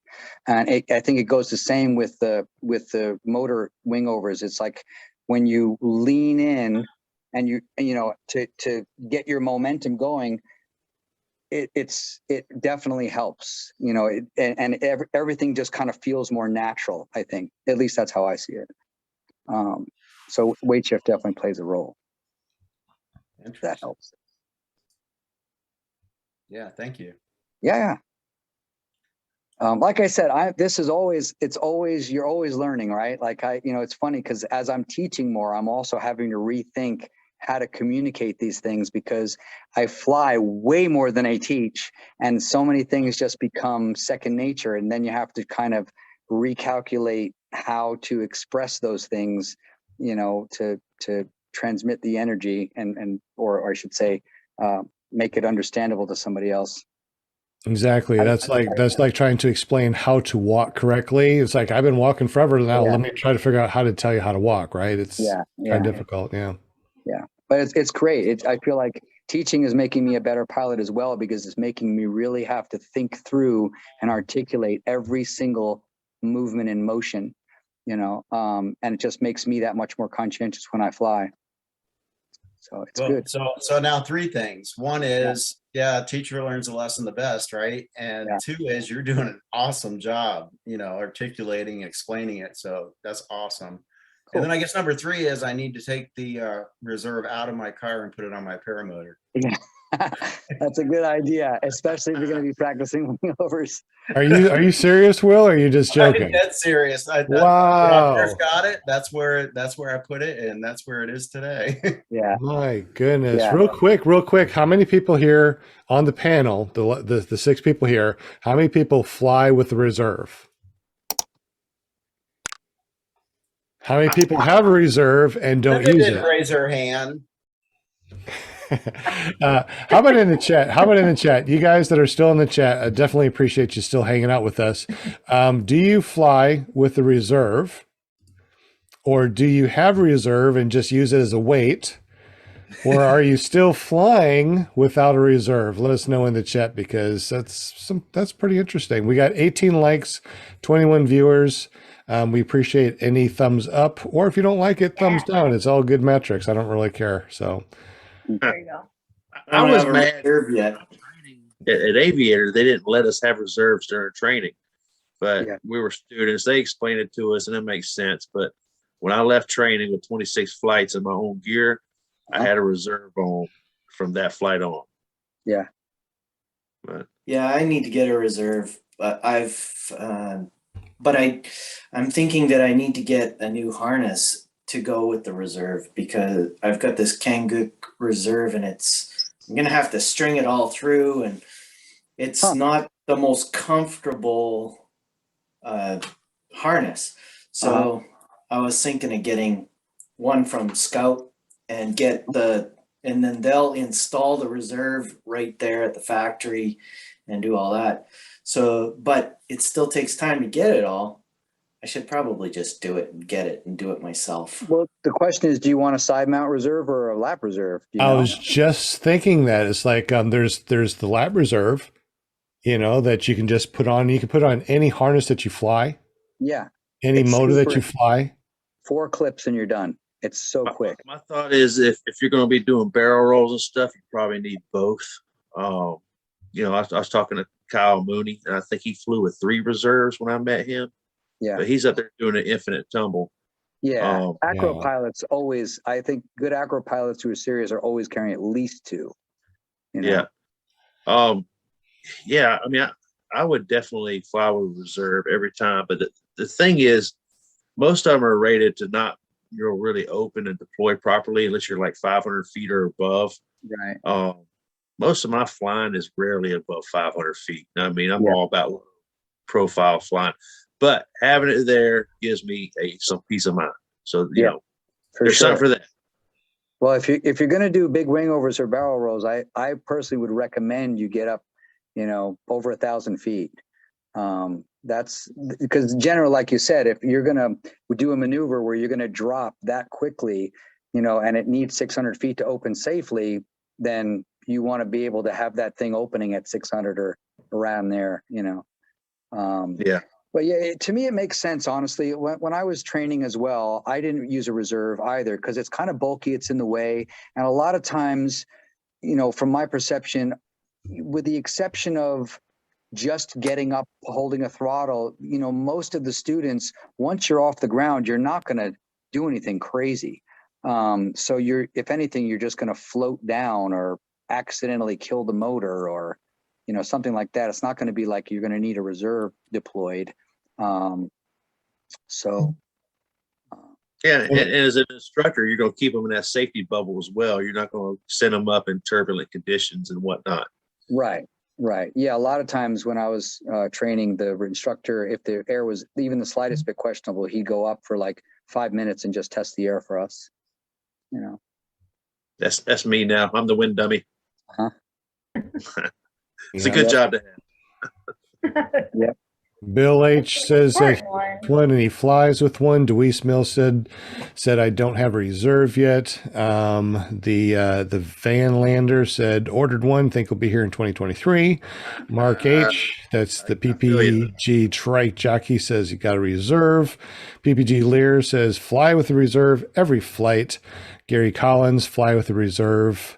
And Bill H said lap reserve. Yeah. And also too, you know, you have the round reserve and you got steerable. So who has round and who has steerable? I think mine's a round reserve. It's not a steerable reserve. I've heard different things about the steerable reserves, you know, that they're effective or not that effective, or, you know, thinking about how much time you're going to have to get down, or that, you know, some people think it's not that important. You know, all it's really about is getting down comfortably, you know, so you don't hit the ground too hard. I don't know though. I mean, the idea of having a steerable reserve in my mind theoretically is definitely better. Yeah, I don't know if it's better or not, but I did get a steerable only because there's power lines, there's trees, and if I can steer myself away from trees, away from power lines, and land where I can also flare, Right. that sounds a lot better than, you know, tuck and roll on the round ones. But that's just Right. me, and Can you do the steerable ones on your lap? that's what I got. Yeah, the lap one. That way I can have it on anything I fly. Cool. Yeah, I like with mine. I like that it has the flight deck right on top, like this big sheet of Velcro. So Yes. I Velcro my phone and my stylus and my altimeter right to that. It just makes it easy. Oh, that sounds like an awesome idea. I've been Yeah. trying to figure out what to do with that thing, or to get a flight deck. I might as well just get a reserve and use it as that. Yeah, you could use it as a flight deck, you know. That's And what I that's the got. thing. If you have everything right there, you're not having to worry at times, like, you know, about reaching around in your non-throttle hand and grabbing it from the side and pulling it. It's like right there in front of you. You're always looking at the handle, you know. Eric That in the is chat, true. Eric in the chat says, I don't know if my round is reserve or square yet. I haven't opened it yet, Yeah. but Hopefully never have to. mine is exactly 2 years old, as a new reserve is due for its first check. So I have been talking with people for a while now about us trying to do some sort of reserve simulator off of a zip line or something. Uh-huh. I mean, we got to get something like that going, man. I mean, I hate to just hang myself in a harness and throw it with a fan going to see if it opens. But I really don't know what else to do. I mean, I got to send it off to be checked, and I want to, you know, do a simulated toss before I send it off to be repacked. So, I mean, what can we do? You know, You can do a SIV and pull it on the SIV. Yeah. I tried that. That's a whole nother show. Yeah. Yeah. When I did SIV, it was over salt water, and that was the only thing we didn't do, because, you know, Fabul's attitude was he thought it was a very benign maneuver, and that, you know, opening it in salt water, then we have to wash it out, you know. So that was the only thing we didn't do. I incidentally did wind up going into the water, but it wasn't because of my own mistake or anything. There was a tow line failure, so I wound up drifting down and landing in the ocean all the same. So inevitably my wing and the reserve and my harness and everything else had to get washed out in the river, and that was a whole fiasco, man. I guess I'm glad I landed in freshwater with gators then. That sounds a lot better. Right. Yeah. I'm glad I used somebody else's reserve also, and a different wing. I didn't use my own, so that was really nice. Yep, I went in with my brand new Luna at the time. I was so pissed. I was so pissed. Yep. Dude, I had 4 flights on the Spider when I put it in the sink. But oh well. Yeah. Did you catch a fish with it? Did you catch a fish with it? No. My name's not David Ruff. I can't catch fish with one wing, so. Or David Wolf, I think. Yeah, David Wolf. Yeah, that'd be so funny. You fell so gracefully though, Brian. Yeah, it was. It was graceful. Loved it. It's I mean, you got a couple of things in your in your backpack that are making you famous? I mean, you just do some amazing things that keep you famous. I mean, every year I'm scared. What's going to happen next year? No, nothing else going to happen. I'm not knocking on wood. No, man, I'm going to put out a video soon. I got a couple of videos I'm going to put out. One of them's about my experience getting into training with people to fly. And another one's about, being an expert at the hay bale slalom and how to do it properly and how not to do it. Because after I broke my leg on that hay bale, that was actually the first time I did the hay bale slalom ever, when I broke my leg. And man, I've done it like 30 times since. I've got some good video of me getting down there low. And yeah, there's a video coming soon when I can find some time to process. That's always an issue. But I got lots of good video to put together. I just got to put it together. Yep, I say that all the time. And- Time, man. Although I have to say, it's like if I didn't travel in the winter to a tropical place, that's all I'd have to do. Because in Eugene, it's like it's constantly raining in Oregon. So I'm not flying. I sometimes wonder, honestly, on the note of like all the controversy that we see in the paramotor groups and all the drama, I always kind of joke. It's like, man, you guys got to put the freaking computer away and just get on a plane and go somewhere where it's flyable, because people have way too much time on their hands, arguing about menial crap, Yeah, I don't even look at that stuff. I don't even have time for that. And I go out and fly. I'm doing something. I'm designing. I'm talking with paramotor buddies or flying with paramotor buddies. And I don't care about paramotor drama. I don't want to deal with that. That's just ridiculous. I don't understand it. I don't either. It's like, go out and fly. What's going on here? Just go fly. Yeah, or make videos, like I was saying. Like, I know, right? jump on here and do a podcast, or just jump on and get together and talk with friends and have a good time, man. That's what this stuff is all about, is to go out and have fun, meet new friends, and just love the sport, and talk to share with others, man. Yeah, share with others, absolutely. Yeah. I helped some people kite some wings that had never kited a wing before, and 2 of them already signed up for a class. I mean, nice. There's going to fly-ins, making videos is kind of secondary to me. To me, is hanging out with the people and flying. Like today, I went flying with Dad, stuff like that. If I'm not putting out videos, it's because I'm out living life. And exactly. That's where it's at. I try to make time on Mondays, and whatnot to be on this show. But when I'm not here, it's because I'm out flying and living my dreams. Yep. So live it up, man. Forget about the haters, and do what you can and be a good steward of the sport. And man, the sport's really been a blessing back to me.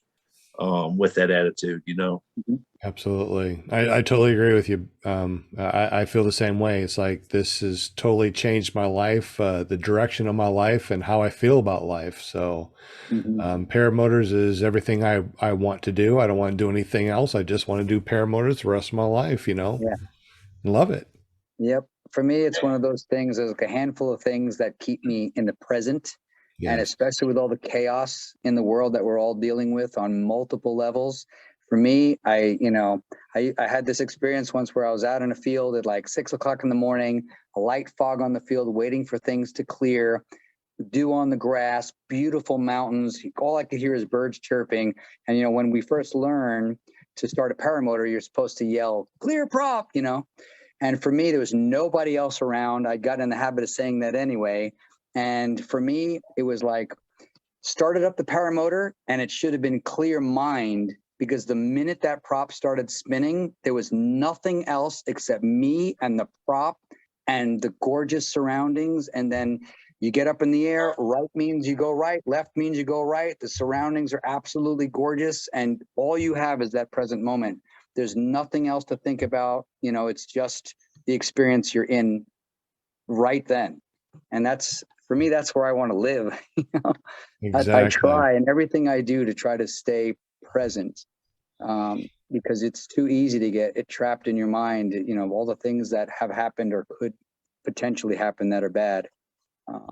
So always marking things to look forward to, and flying is definitely every experience. It's what's they saying, like, we can all say that every flight we ever have is the best flight we've ever had, you know, because it's, you know, there's always something in every flight that is just a completely magic moment. You can fly the same terrain again and again and again, and there's always something that you experience that is just mind-blowing, you know, at some course within that time. Exactly. And also to anybody that's watching this or listening to this, the next time you go and start your motor, say ClearPropTV. TV. Yeah, yeah, Cool. there you go. That's right. You know, TV. my first engine out was an accident. It was like flight 170 or something. I was too scared to hit that kill switch before then. And so since then, I've hit the kill switch several times from like 500,000 feet, done dead stick landings, recranks, that kind of thing. You know what I say when I recrank my engine? I'm in the air all by myself. What's that? ClearPropTV? Clear prop. Yeah. It's just a habit, man. It's like, Yeah. you know, nobody's around, but you say it because, you know, you're about to crank the engine. That's what Yeah. you're supposed to say. Yep. Yeah. I was It just puts you in that mental frame of mind too. yeah. Right. Yeah, clearing your mind, clearing the prop, making sure it's safe. You know, I always used to joke that, you know, when I first started seeing paramotors, I was like, man, you're wearing a Cuisinart on your back. You know, it's making contact with that prop. That's the end. You know? Yeah.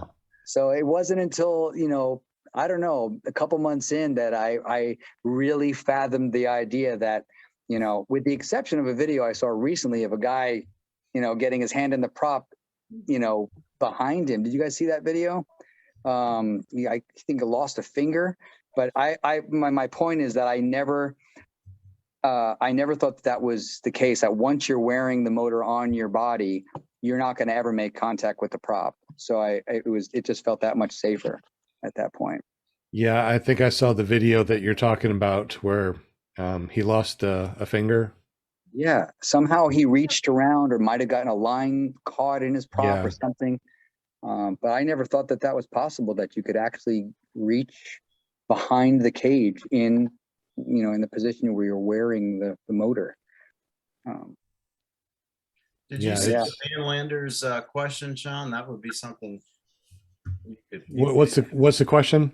It's about regarding the lap mount versus the side mount.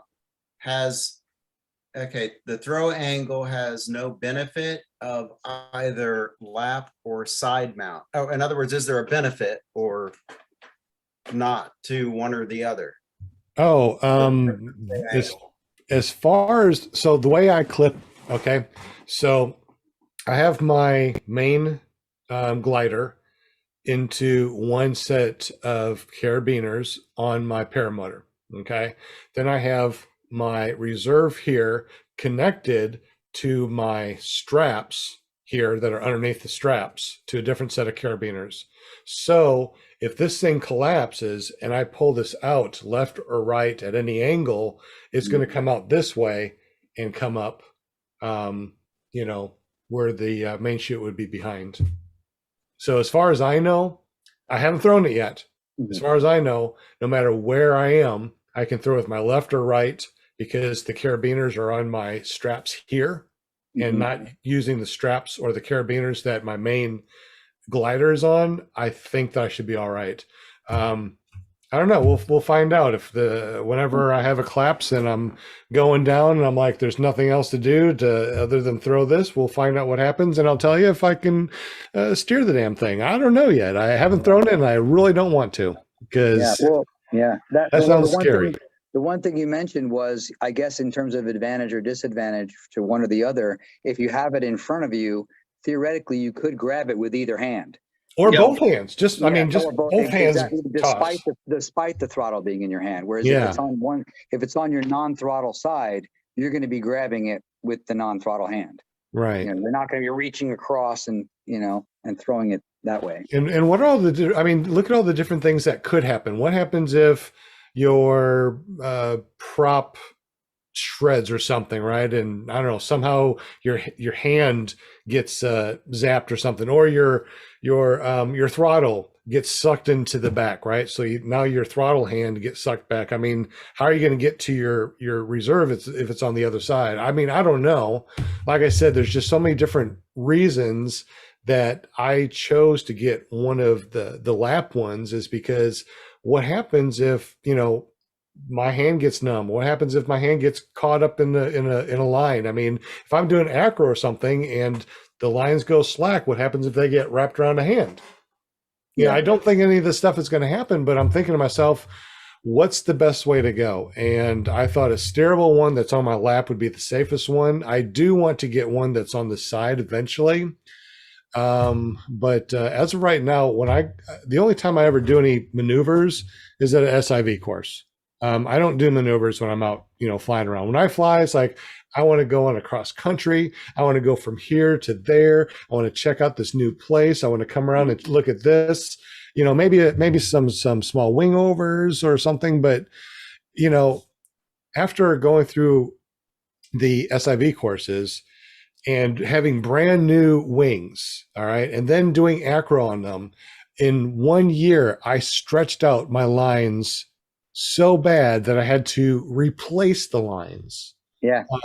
And if you do heavy acro, and you have a brand new wing and you spit out 25 or 35, $100 on a brand new wing, and now you got to spend another $100 or $700 to replace the lines every year. I mean, that gets really expensive. So after my first two wings, my third wing, it's like, I'm not doing any acro on this booger. I'm just going to go up. I'm going to fly. I'm going to have a good time. And that thing will last me for 2 years without having to worry about my lines being stretched. Yeah. Dude, That's all. For $700. Totally. Yeah, sorry. Now go ahead, Jarrod. Well, I was just thinking about the steerable reserve thing again, in terms of like, theoretically, if you throw a reserve and you depower your main wing, what you're supposed to do is grab the wing and reel it in, and then you've got this giant bundle on your lap. No, not a lap. You just need a stall ball. Just need to pull it in and have it being a big stall ball. You don't need to pull it on your lap. As long as it's not, as long as it doesn't, inflate. So if you just pull it in and it's a big stall ball in front of you, that's really all you need. But I guess the question was then, if you're holding it like this, how are you going to steer your steerable? No, you just pull it all in. All of your lines can be on one hand. I see. And then now you're steering. All your lines are one hand. You got a big stall ball. Okay. Or you're able to pull it in, tuck it underneath, and then go back up, whatever it is, as long as it's not, floating around and doesn't deploy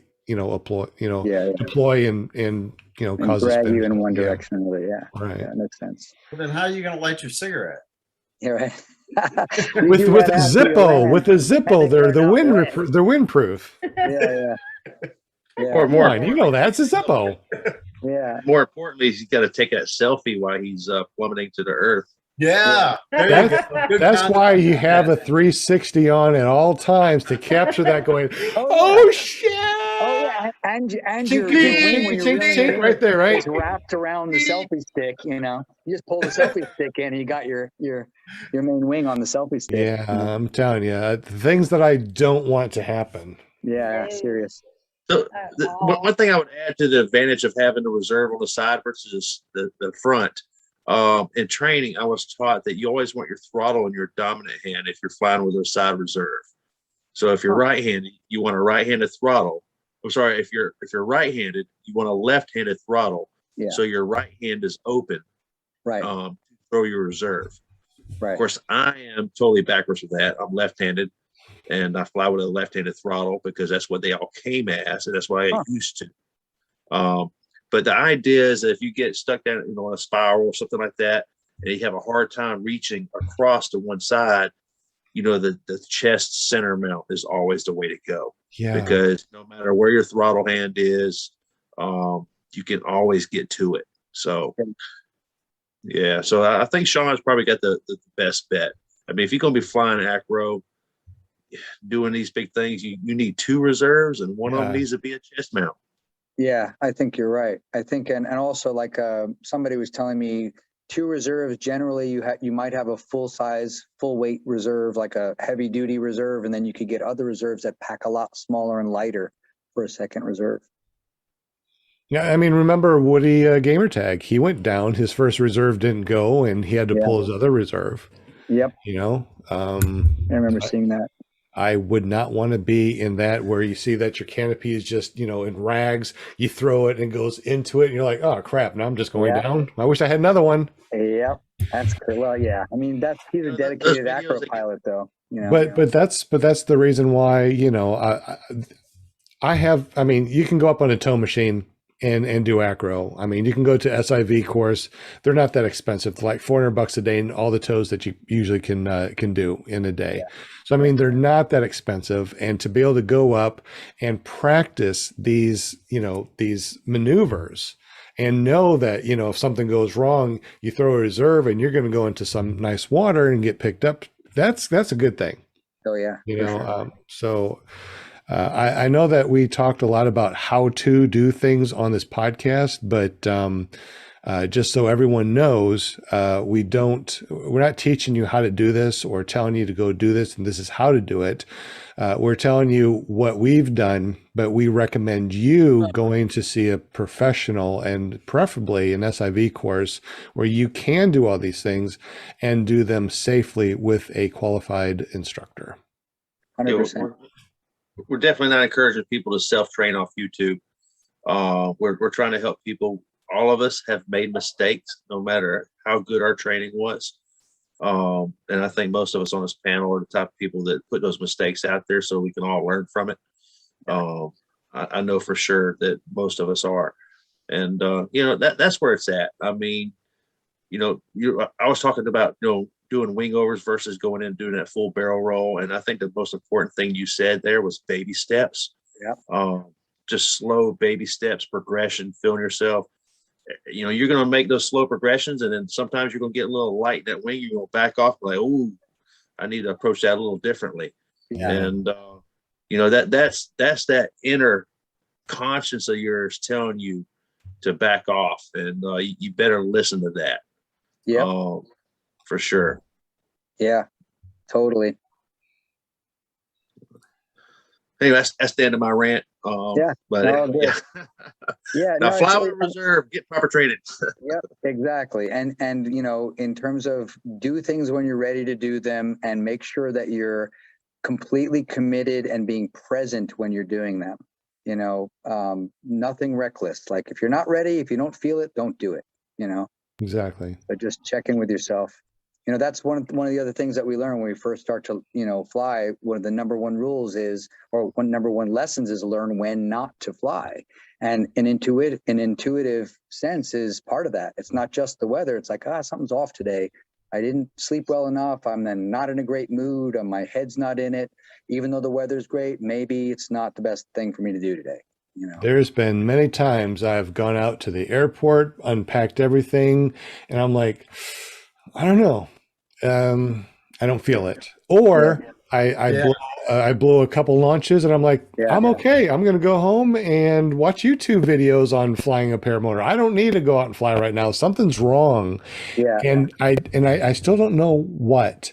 You know, I still don't know what. There's been times that I've gone out there and I've blown 3 launches in a row and I'm like, what is going on? I know everything's right. I kited this wing. I prepped everything. Why is not, I don't know. Maybe it's this. Pack up. It doesn't bother me a bit. Go home. Yep. Anybody else do that? Oh yeah. Many times. Yeah. You know, what Joe used to teach us was, if you blow 3 in a row, stop, take a break, take off a layer, go get a drink of water, relax, catch your breath. There's no rush. You know, you should, you know, the when accidents happen, it's usually because for some reason you're super anxious, you're super charged, you don't do a pre-flight check, you exhaust yourself, you're not thinking straight. You know, it's just it's so much more important to be completely present and ready to do what you are trying to do. Mm-hmm. You know? 100% agree, man. I mean, I think most of us, if we were to go out to the field by ourselves, there's nobody else around, and we get that feeling, we'll probably cancel that flight. You know, we probably won't go. Where it gets you in trouble is where you're with all your buddies. and they're getting up in the air. They've got more experience than you do. Their bump tolerance is way higher than yours is. And you're not quite feeling it. And they go flying and you push yourself to get up there anyway. And I think that's where you can get in trouble. Yeah. You can have flights you're not happy with, definitely be too bumpy for you. I've been in that situation a couple times, and I'm pretty good at not, I guess they call it peer pressure, or you want to call it, whether you put it on yourself or somebody else puts it on you, that's what it is. And I think they call it para pressure. para pressure. That's the opposite of para waiting. It's para going, and it can get you in trouble, right? Yeah, for sure.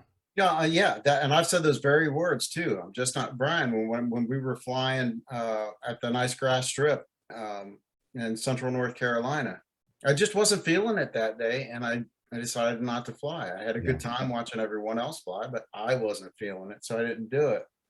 But I was going somewhere with that, and I lost my train of thought. That ever happened to you? Oh, all the time.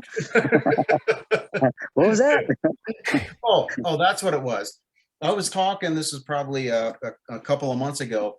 There was a newer pilot, and we were flying as a group, not going anywhere. It was just a group of us tooling around, and the conditions were less than perfect. I mean, perfectly comfortable for me. I was okay flying in those conditions, but the pilot said, well, I gotta learn how to do it sometime. And I was thinking about that on the way home. And the fact of the matter is, no, you don't. You don't have to do anything. I mean, this is a sport. I got into the sport to enjoy it. And if you're the kind of person that just likes smooth butter air, cool. There's no problem with it. So there's no reason to push it, unless you want to fly in those kind of conditions. And right. So the feeling of, I can't remember, peer pressure, or that peer pressure can also be pressure from yourself thinking Absolutely. that you have to do it. Right. Anyways, that's the end of my rant, Brian. Yeah, and when I was talking to one of my first students up, earlier this week, somebody else was up flying, and I could tell he was trying to, get up there and be with him to get his first flight with one of his instructors. And I said, just slow down, take your time, go through all the steps, and forget about everybody else, and just be you and your equipment, and be safe. And he did. He slowed down and he got up in the air, no problem, and everything. But yeah, I mean, I think we are all can be our worst critics, and we can pressure ourselves probably as bad or worse as other people pressure us to go flying, because we've all had those friends, say, hey man, if it's not for you today, don't worry about it, and they're sincere and they mean it, but we push ourselves to go anyway. Yeah, for sure. Yeah, I can say all the lines I've ever sliced have likely or mostly been for times when I've been rushing to get up in the air, the wind switches and I'm too lazy to unclip or to readjust my wing to take off into the wind. And next thing I know, the wing goes sideways and I make a line and it's like, oh, well, there goes the sunset.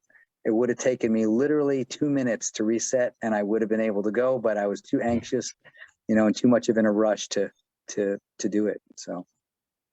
And luckily that just became a valuable lesson that you learned, from instead of, an accident. So, yeah, that's good stuff. But guys, I'm going to have to run. Hey, I got a bell. good, man. Well, it is after 9 o'clock. This is a lot longer than I was expecting. So let's go ahead and say goodbye. Brian, go ahead and say your goodbyes first. And how do we get up with you, buddy? Well, first off, I was just going to say, Jarrod, you're an incredible guest, man. You have this huge wealth of knowledge. I wish we could just do multiple shows and carry on, because I feel like we can learn a lot more from you. You got a cool location you fly. I've been over there, and it sounds like you get to do some really cool adventure trips. You should definitely look up One Up Adventures. I will, for sure. Check them out, man. They can help you do what you're trying to do. But if you want to check out my YouTube videos, you can look at ppgbrian.com. Okay, Thanks I will to do that. fearless leader Sean Simons, PPG Grandpa gave us all our own PPG websites, and it makes it easy. But no, this is a great sport. I've got a lot of great friends in the sport because of Sean and his show and whatnot. There's nothing I enjoy more than going to fly-ins and meeting these people and working with new students and seeing the reaction on the student's face when they get that first landing and that first flight under their belt. That's something I think I'm gonna enjoy for a long time, man. Oh yeah, But, that's the best, man. Yeah. Yeah, it is. That's kind of where it's at for me now. But yeah, it's the best way to get high, man. Y'all need to get paramotors. You know, they will change your life. Yep. All right, buddy. Well, thank you so much for hanging with us, Brian. Hopefully we'll catch you again soon. All right, man. Cool. Peace. Brian. Take care, man. Stay in Yeah, touch. Brian. Peace out, buddy. So, Jarrod, any other words of wisdom or anything else like that before we head on out? Any other thing that you'd like to say that maybe you haven't said? Well, I am, first of all, very grateful for the opportunity to join you guys and have this conversation. It was great. I honestly didn't expect it to go that long either, but I really enjoyed everybody, and, you know, the feedback's been terrific. So yeah, maybe do it again. And for sure, I hope to catch you guys at a fly-in. Is anybody planning or thinking about going to Salton Sea in February from where you guys are? I don't think so. I think I'm going to do maybe bad apples again and something else probably, but I don't know. Okay. Well, at some point, I hope we get a chance to cross paths and fly together, you know? Absolutely, bud. But yeah, as far as words of wisdom or you know, futuresque things, you know, I'm at the point where I'm, like I said, I'm about to invest in this trike. I want to do tandems. I'm playing around with doing a more official school, you know, so I'll keep you posted on that when I get that all together and, you know, try to rally some people here in the Northwest. I have, I'm not sure if you know Morgan Yobert. He'd probably be a really good guy to get on the show as well. He just started Rise Paramotor in Bend, Oregon, and he's a terrific pilot. He's also training acro. He's totally got his stuff together. Cool. But yeah, I'll definitely keep you posted. And as things come together for me and I dive deeper into the sport, I will be very psyched to talk to you guys about what my experiences are and learn from everybody. Well, awesome. Now you are on our guest chat. So any Monday that we jump on, you can jump on anytime with us and just be on the panel. Absolutely. Cool. Right, And Yeah, you can ask absolutely, the next guest questions and Yeah. stuff like that. I mean, that's how we get our panel is just from past guests. Cool. So we do. We just hang out and share stories. And I don't fly, but I'm telling you, every time I go, like I found you, Jarrod. You know, I watch videos and everything, and I was very impressed with, you know, the videos and everything that you do and your energy and all that. And that's why I said, come on our show. Come on. Yeah, we need, no, that was awesome. I really appreciate you join us. reaching out. And yeah, and thank you so much. Absolutely. Really appreciate it. But real quick, see, my son, Robert Michaels, he has a show on Thursday nights. I don't know if you've seen it yet, paraglidingtalk.com. Right So on Thursdays, I'll send you the link. okay. And he flies at Torrey Pines a lot Okay. in San Diego. So you said you were talking about flying like beach flying and off the coast and everything. Yep. It's a very popular, really cool place to fly.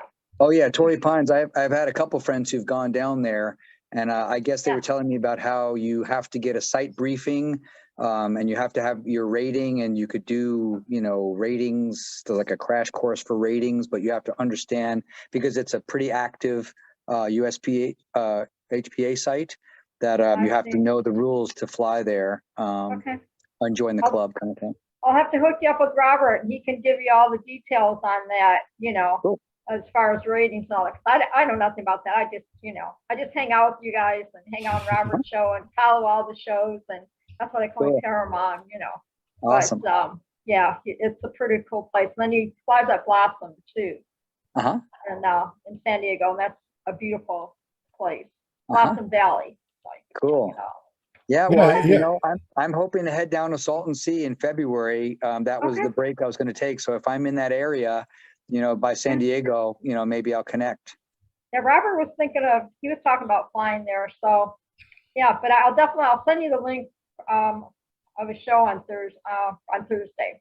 Okay, Check it out. cool. So, that's thank awesome. you, Jarrod. Like I Yeah, said, thank you so Wendy. much for joining us.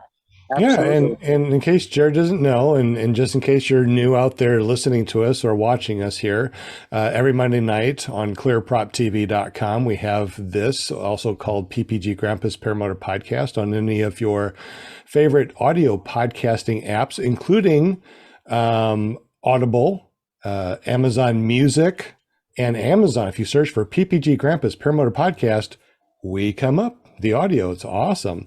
Cool. If you want to listen to another podcast on Tuesday, on the first Tuesday of every month, you go to ppgshane.com, and Shane does a paramotor hangout. The rest of the month, you can go to ppglear.com on Tuesdays and listen to the paramotor hangout. We also on Wednesday have an all-female podcast from Flying Flamingo Jade, and you can find her at paramotorgirl.com on Wednesdays. And of course, on Thursdays, we got paraglidingtalk.com. That's right. That's right. So that's all the podcasts that are out there, except there's one across the pond, the Fat Paramotor Podcast, which you can find if you search for the Fat Paramotor Podcast on Google. You can also find them on Amazon and Audible also, just like us, which is really cool. All right. We also got Jim up in Canada that does all of our printing for us and hooks us up, that helped us make all those paramotor calendars. You can find us over at the paramotorcalendar.com. Order yours now. Thank you, Jim, for hooking us up and helping us print those. How do we get up with your printing shop, sir? You can check me out at carepp.com and through email, or give me a call. All my contact information is there. And I've got a YouTube channel as well, courtesy of PPG Grandpa, the careppg.com. That's awesome. All your crazy shenanigans. What flight are you up to? I know that you're almost at 100 the last time we talked. I think 93 or 94 now.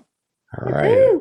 Let us know when you cross that 100 mark. That's pretty awesome. That's heck of a landmark, or a air mark. I don't know. Whatever. It's pretty awesome. Well, thank you, Jim, for helping us out with all that. carepp.com and careppg.com.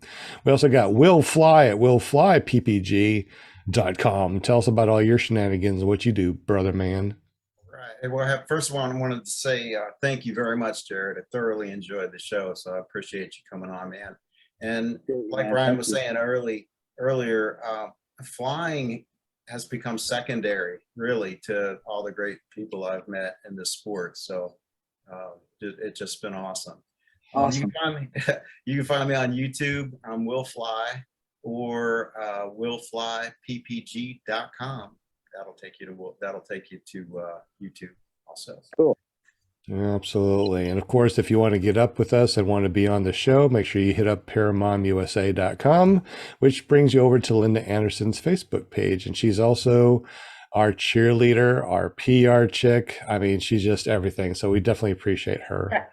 If you want to get up with me, you can always find me at iflyparamotors.com. Wow, that is like the coolest. Hey, iflyparamotors.com. I need to make a bumper sticker or something. That's so cool, right? Paramotors. And of course, I'm PPG Grandpa, and you can find me at ppggrandpa.com. Anyways, thank you very much for watching us. Jarrod, thank you, dude. Thank you for hanging out with us for almost 2.5 hours on the podcast. This is one of our longest podcasts we've had in a very long time. So, I mean, you just made it flow. Normally it's like, all right, try to do about an hour. And, another hour went by and an hour and a half. Dude, you just a wealth of knowledge, so much information.